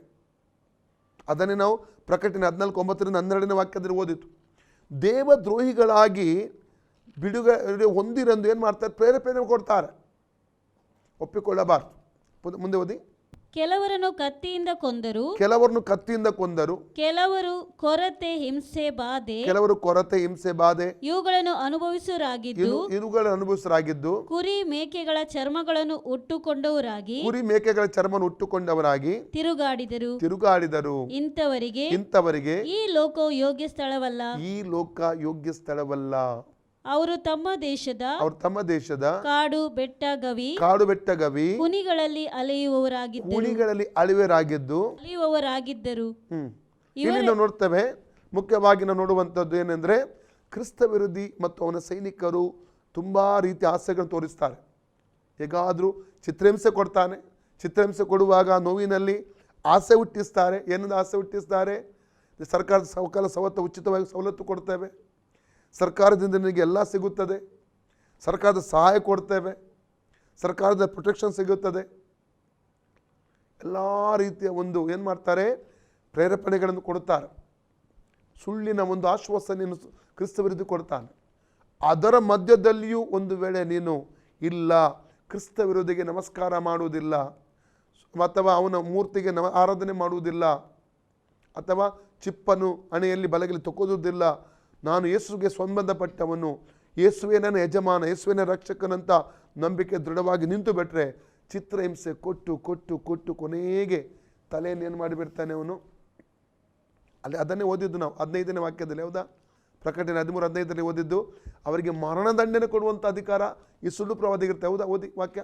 ಇದಲ್ಲದೆ ಆ ಮೃಗದ ವಿಗ್ರಹಕ್ಕೆ ಜೀವ ಕೊಡುವ ಸಾಮರ್ಥ್ಯವು ಇದಕ್ಕೆ ದೊರೆಯಿತು. ಆ ಮೃಗದ ವಿಗ್ರಹವು ಮಾತಾಡುವುದು, ತನಗೆ ನಮಸ್ಕರಿಸದವರೆಲ್ಲರಿಗೂ ಮರಣದಂಡನೆ ಆಗುವಂತೆ ಅದೇನು ಮಾಡ್ತದೆ, ತಲೆ ಕಡಿದು ಬಿಡ್ತದೆ. ಈ ಪ್ರಕಟಣಾ ಪುಸ್ತಕದ ಈ ಕ್ರಿಸ್ತ ವಿರೋಧಿಯ ಸಮಯದಲ್ಲಿ 7 ವರ್ಷಗಳ ಉಪದ್ರವ ಕಾಲದಲ್ಲಿ ಒಬ್ಬ ವ್ಯಕ್ತಿ ನಂಬಿಕೆಗೋಸ್ಕರ ನಿಲ್ಲಬೇಕಾದ್ರೆ ಅವನು ತಲೆ ವಹಿಸಿಕೊಂಡೇ ಸಾಯಬೇಕು. ಪ್ರಕಟಣೆ 7, ನಾವು ಪ್ರಕಟಣೆ 7ನೇ ಅಧ್ಯಾಯದಲ್ಲಿ 9-11 ವಾಕ್ಯ 5ನೇ ಮುದ್ರೆ ಹೊಡೆಯುವಾಗ ನಾವು ನೋಡಿದ್ದೇವೆ. ಯಜ್ಞವೇದಿಯ ಕೆಳಗಡೆ ಕೆಲವು ಹತವಾದಂಥ ಆತ್ಮಗಳು, ತಲೆ ವಹಿಸಿಕೊಂಡು ಹತವಾದಂಥ ಆತ್ಮಗಳು, ಅದು ಆ ಒಂದು ಉಪದ್ರವ ಕಾಲದಲ್ಲಿ ರಕ್ತ ಸಾಕ್ಷಿಗಳಿಗೆ ಸತ್ತಂಥ ದೇವಭಕ್ತರಾಗಿದ್ದಾರೆ ಪ್ರಿಯರೇ. ಅದರ ಕುರಿತಾಗಿ ನಾವು ಕಳೆದ ಅಧ್ಯಯನದಲ್ಲಿ ಸರಿಯಾಗಿ ನಾವು ಅಧ್ಯಯನ ಮಾಡಿದ್ದೇವೆ. ಇಲ್ಲಿ ಕೂಡ ಇದೇ ನಡೀಲಿಕ್ಕೆ ಹೋಗುತ್ತದೆ. ಒಂದು ವೇಳೆ ಚಿಪ್ಪು ಹಾಕದೆ ನೀವು ತಪ್ಪಿಸಿಕೊಂಡು ಎಲ್ಲಿಯೋ ಕಾಡಲ್ಲಿ, ಗುಡ್ಡೆಯಲ್ಲಿ, ಗವಿಯಲ್ಲಿ ಅವಿತು ನಿಮ್ಮ ಜೀವ ಕಾಪಾಡಿಕೊಂಡ್ರೆ, ಭೂಕಂಪದಲ್ಲೂ ಸಾಯಲಿಲ್ಲ, ಮಿಡತೆಗಳ ಇದರಿಂದಲೂ ಸಾಯಲಿಲ್ಲ, ಬರಗಾಲದಲ್ಲೂ ಸಾಯಲಿಲ್ಲ, ಯಾವುದೇ ಬಾಂಬಿಂಗ್ ಆಗುವಾಗ, ಜಗಳಗಳಾಗುವಾಗ ಅದರಲ್ಲೂ ಸಾಯಲಿಲ್ಲ, 3.5 ವರ್ಷಗಳ ಕೊನೆಯ 7 ವರ್ಷದ ಕೊನೆಯ ಭಾಗದವರೆಗೆ ಜೀವಂತವಾಗಿ ನೀವು ಹೇಗಾದರೂ ಉಳಿದುಕೊಳ್ಳುವುದಾದರೆ ನಿಮಗೆ 1000 ವರ್ಷ ಮಿಲಿನಿಯಂಗೆ ಹೋಗುವುದಕ್ಕೆ ಒಂದು ಅವಕಾಶ ಸಿಗುತ್ತದೆ. ಆವಾಗ ಏನಾಗ್ತದೆ, ನಿಮ್ಮ ಸಂತತಿ ಅಲ್ಲಿ ಬೆಳೆಯುವಂಥದ್ದು. ಇನ್ನೊಂದು ವಿಷಯ ಹೇಳ್ತೇನೆ, 1000 ವರ್ಷದ ಆಳ್ವಿಕೆಯಲ್ಲಿ ಉಪದ್ರವ ಕಾಲದ ಮುಂಚೆ ಸಭೆ ಪರಲೋಕ ಎತ್ತಲ್ಪಡ್ತದಲ್ಲ, ಉಪದ್ರವ ಕಾಲದ ಕೊನೆಯಲ್ಲಿ 7 ವರ್ಷದ ಕೊನೆಯಲ್ಲಿ ಸಭೆಯೊಂದಿಗೆ ಕ್ರಿಸ್ತನಿಗೆ ಭೂಮಿಯಲ್ಲಿ ಬರ್ತೇವಲ್ಲ, ನಮ್ಮ ಶರೀರವು ಮಹಿಮೆಯ ಶರೀರ ಆಗಿರ್ತದೆ. ಆದರೆ ಈ 7 ವರ್ಷ ಉಪದ್ರವ ಕಾಲದಿಂದ ತಪ್ಪಿಸಿಕೊಳ್ತಾರಲ್ಲಿ ಯಾರಾದರೂ ಜೀವನ ಉಳಿದುಕೊಂಡು ಯೇಸುವನ್ನು ಅಂಗೀಕಾರ ಮಾಡಿದವರು ತಪ್ಪಿಸಿಕೊಂಡು ಉಳಿತಾರಲ್ಲ, ಅವರು 1000 ವರ್ಷದ ಆಳ್ವಿಕೆಗೆ ಹೋಗುವುದಕ್ಕೆ ಅವಕಾಶ ಸಿಗುತ್ತದೆ. ಅವರು ಈ ಸಾಧಾರಣ ಶರೀರದಲ್ಲಿ ವಾಸ ಮಾಡ್ತಾರೆ. ಅವರೇ ಅವರ ಕುರಿತು ಹೇಳುವಂಥ ಜನಾಂಗಗಳೆಂಬುದಾಗಿ. ಅವರ ಕುರಿತು ವಾಕ್ಯ ಏನಿರ್ತದೆ ನೋಡುವ. ಯೆಶಾಯ 65:18-25 ವಾಕ್ಯ ಓದುವ. ಐಸೈಯಾ ಚಾಪ್ಟರ್ 65 18-25. ಅದು ಆ್ಯಕ್ಚುಲಿ ನಾನು ಮಿಲಿನಿಯಂ ಬಗ್ಗೆ ಬರುವಾಗ ನಾನು ಅದರ ಅಧ್ಯಯನ ಮಾಡಬೇಕು. ಈಗ ಜಸ್ಟ್ ನಿಮ್ಮ ಗಮನಕ್ಕೆ ಬರುವುದಕ್ಕಾಗಿ ಮಾತ್ರ ಓದ್ತೇನೆ. ನಾನು ಮಾಡುವ ಸೃಷ್ಟಿ ಕಾರ್ಯದಲ್ಲಿ ಹರ್ಷಗೊಂಡು ಸದಾ ಉಲ್ಲಾಸಿಸಿರಿ. ಆಹಾ, ನಾನು ಯೆರೂಸಲೇಮನ್ನು ಉಲ್ಲಾಸದ ನಿವಾಸವನ್ನಾಗಿಯೂ ಅದರ ಜನರನ್ನು ಹರ್ಷಭರಿತರನ್ನಾಗಿ ಮಾಡುವೆನು. ನಾನು ಯೆರೂಸಲೇಮನ್ನು ಯಾವಾಗ 1000 ವರ್ಷದ ಆಳ್ವಿಕೆಯಲ್ಲಿ ನಾನು ಯೆರೂಸಲೇಮನ್ನು ದೃಷ್ಟಿಸುತ್ತಾ ಉಲ್ಲಾಸಿಸುವೆನು. ಅದರ ಜನರನ್ನು ಈಕ್ಷಿಸುತ್ತಾ ಹರ್ಷಗೊಳ್ಳುವೆನು. ರೋದನ ಶಬ್ದವು ಪ್ರಲಾಪ ಧ್ವನಿಯು ಅಲ್ಲಿ ಇನ್ನು ಕೇಳಿಸದು. ಕೆಲವು ದಿವಸ ಮಾತ್ರ ಬದುಕತಕ್ಕ ರೋದನ ಶಬ್ದ ಇರಲ್ಲ, ದುಃಖ ಇರಲ್ಲ, ಸಂತೋಷದ ಅನುಭವ. ಯಾಕಂದ್ರೆ ಯೇಸು ರಾಜನಾಗಿ ಭೂಮಿಯಲ್ಲಿ 1000 ವರ್ಷ ಆಳ್ವಿಕೆ ಮಾಡ್ತಾನೆ. ಮತ್ತು ಈ ಕ್ರಿಸ್ತ ವಿರೋಧಿಯ ಸಮಯದಲ್ಲಿ ಉಪದ್ರವ ಕಾಲದಲ್ಲಿ ದಾಟಿ ಬಂದ್ರಲ್ಲ, ಅವರ ಸಂತತಿಯವರನ್ನು ದೇವರ ಮಕ್ಕಳಾದ ನಾವು ಕ್ರಿಸ್ತನೊಂದಿಗೆ ಈ ಭೂಮಿಯಲ್ಲಿ ಆಳ್ವಿಕೆ ಮಾಡಲಿಕ್ಕೆ ಹೋಗುತ್ತೇವೆ. ಅವರ ಸಂತತಿ ಬೆಳೆಯುತ್ತದೆ, ವೃದ್ಧಿ ಆಗುತ್ತಾ ಹೋಗ್ತದೆ. ಅದರ ಬಗ್ಗೆ ಮುಂದೆ ಓದಿ. ಕೆಲವು ದಿವಸ ಮಾತ್ರ ಬದುಕತಕ್ಕ ಕೂಸು ವಯಸ್ಸಾಗದೆ ಮುದುಕನಾದವನಾಗಲಿ ಅಲ್ಲಿ ಇರುವುದಿಲ್ಲ. ಹೆಂಗಿರ್ತಾರೆ ಎಲ್ಲರೂ. ಯುವಕನು 100 ವರ್ಷದೊಳಗೆ ಸಾಯನು. ಯುವಕನು ಆ ಸಮಯದಲ್ಲಿ 100 ವರ್ಷದೊಳಗೆ ಯಾರು ಈ ನಾರ್ಮಲ್ ಶರೀರದಲ್ಲಿ ಮಣ್ಣಿನ ಶರೀರದಲ್ಲಿ ಇರ್ತಾರಲ್ಲ, ಉಪದ್ರವ ಕಾಲ ತಪ್ಪಿಸಿಕೊಂಡು ಬಂದ್ರಲ್ಲ, ಅವರ ಕುರಿತು ಇದು ವಾಕ್ಯ ಹೇಳ್ತದೆ, ನಮ್ಮ ಕುರಿತಲ್ಲ. ನಾವು ಮಹಿಮೆ ಶರೀರದಲ್ಲಿ ಇರ್ತೇವೆ, ನಮಗೆ ಮತ್ತೆ ಮರಣ ಇಲ್ಲ. ಓಕೆ, ಮುಂದೆ ಓದಿ. ಪಾಪಿಷ್ಠನಿಗೂ 100 ವರ್ಷದೊಳಗೆ ಶಾಪ ತಗಲದು. ಅಲ್ಲಿನ ಜನರು ತಾವು ಕಟ್ಟಿದ ಮನೆಗಳಲ್ಲಿ ತಾವೇ ವಾಸಿಸುವರು. ತಾವು ಮಾಡಿದ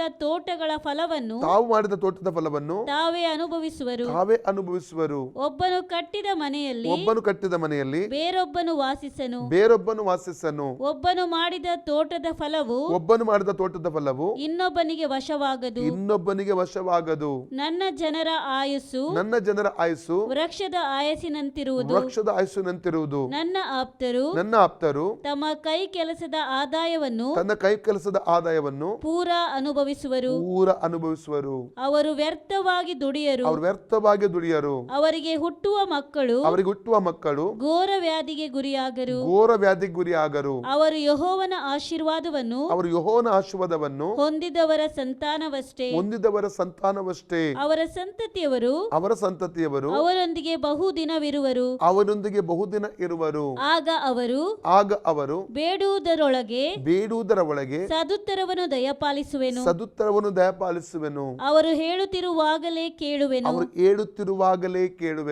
ತೋಳವು ಕುರಿಯ ಸಂಗಡ ಮೇಯುವುದು. ಸಿಂಹವು ಎತ್ತಿನಂತೆ ಹುಲ್ಲು ತಿನ್ನುವುದು. ಹಾವಿಗೆ ಧೂಳೆ ಆಹಾರವಾಗುವುದು. ನನ್ನ ಪರಿಶುದ್ಧ ಪರ್ವತದಲ್ಲೆಲ್ಲ ಯಾರು ಕೇಡು ಮಾಡುವುದಿಲ್ಲ, ಯಾರು ಹಾಳು ಮಾಡುವುದಿಲ್ಲ.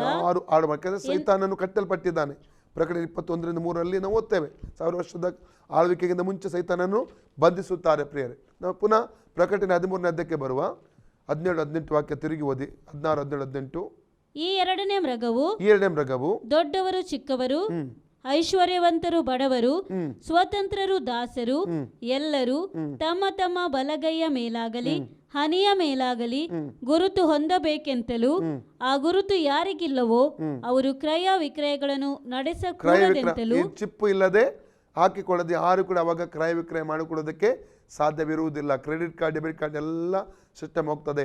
ಈಗಿರುವಂತ ಕರೆನ್ಸಿ ಎಲ್ಲ ಹೋಗ್ತದೆ. ಮುಂದೆ ಓದಿ. ಆಜ್ಞೆ ಮಾಡ್ತದೆ. ಆ ಗುರುತು ಯಾವುದೆಂದರೆ ಮೊದಲ ಮೃಗದ ಹೆಸರು ಅಥವಾ ಅದರ ಹೆಸರನ್ನು ಸೂಚಿಸುವ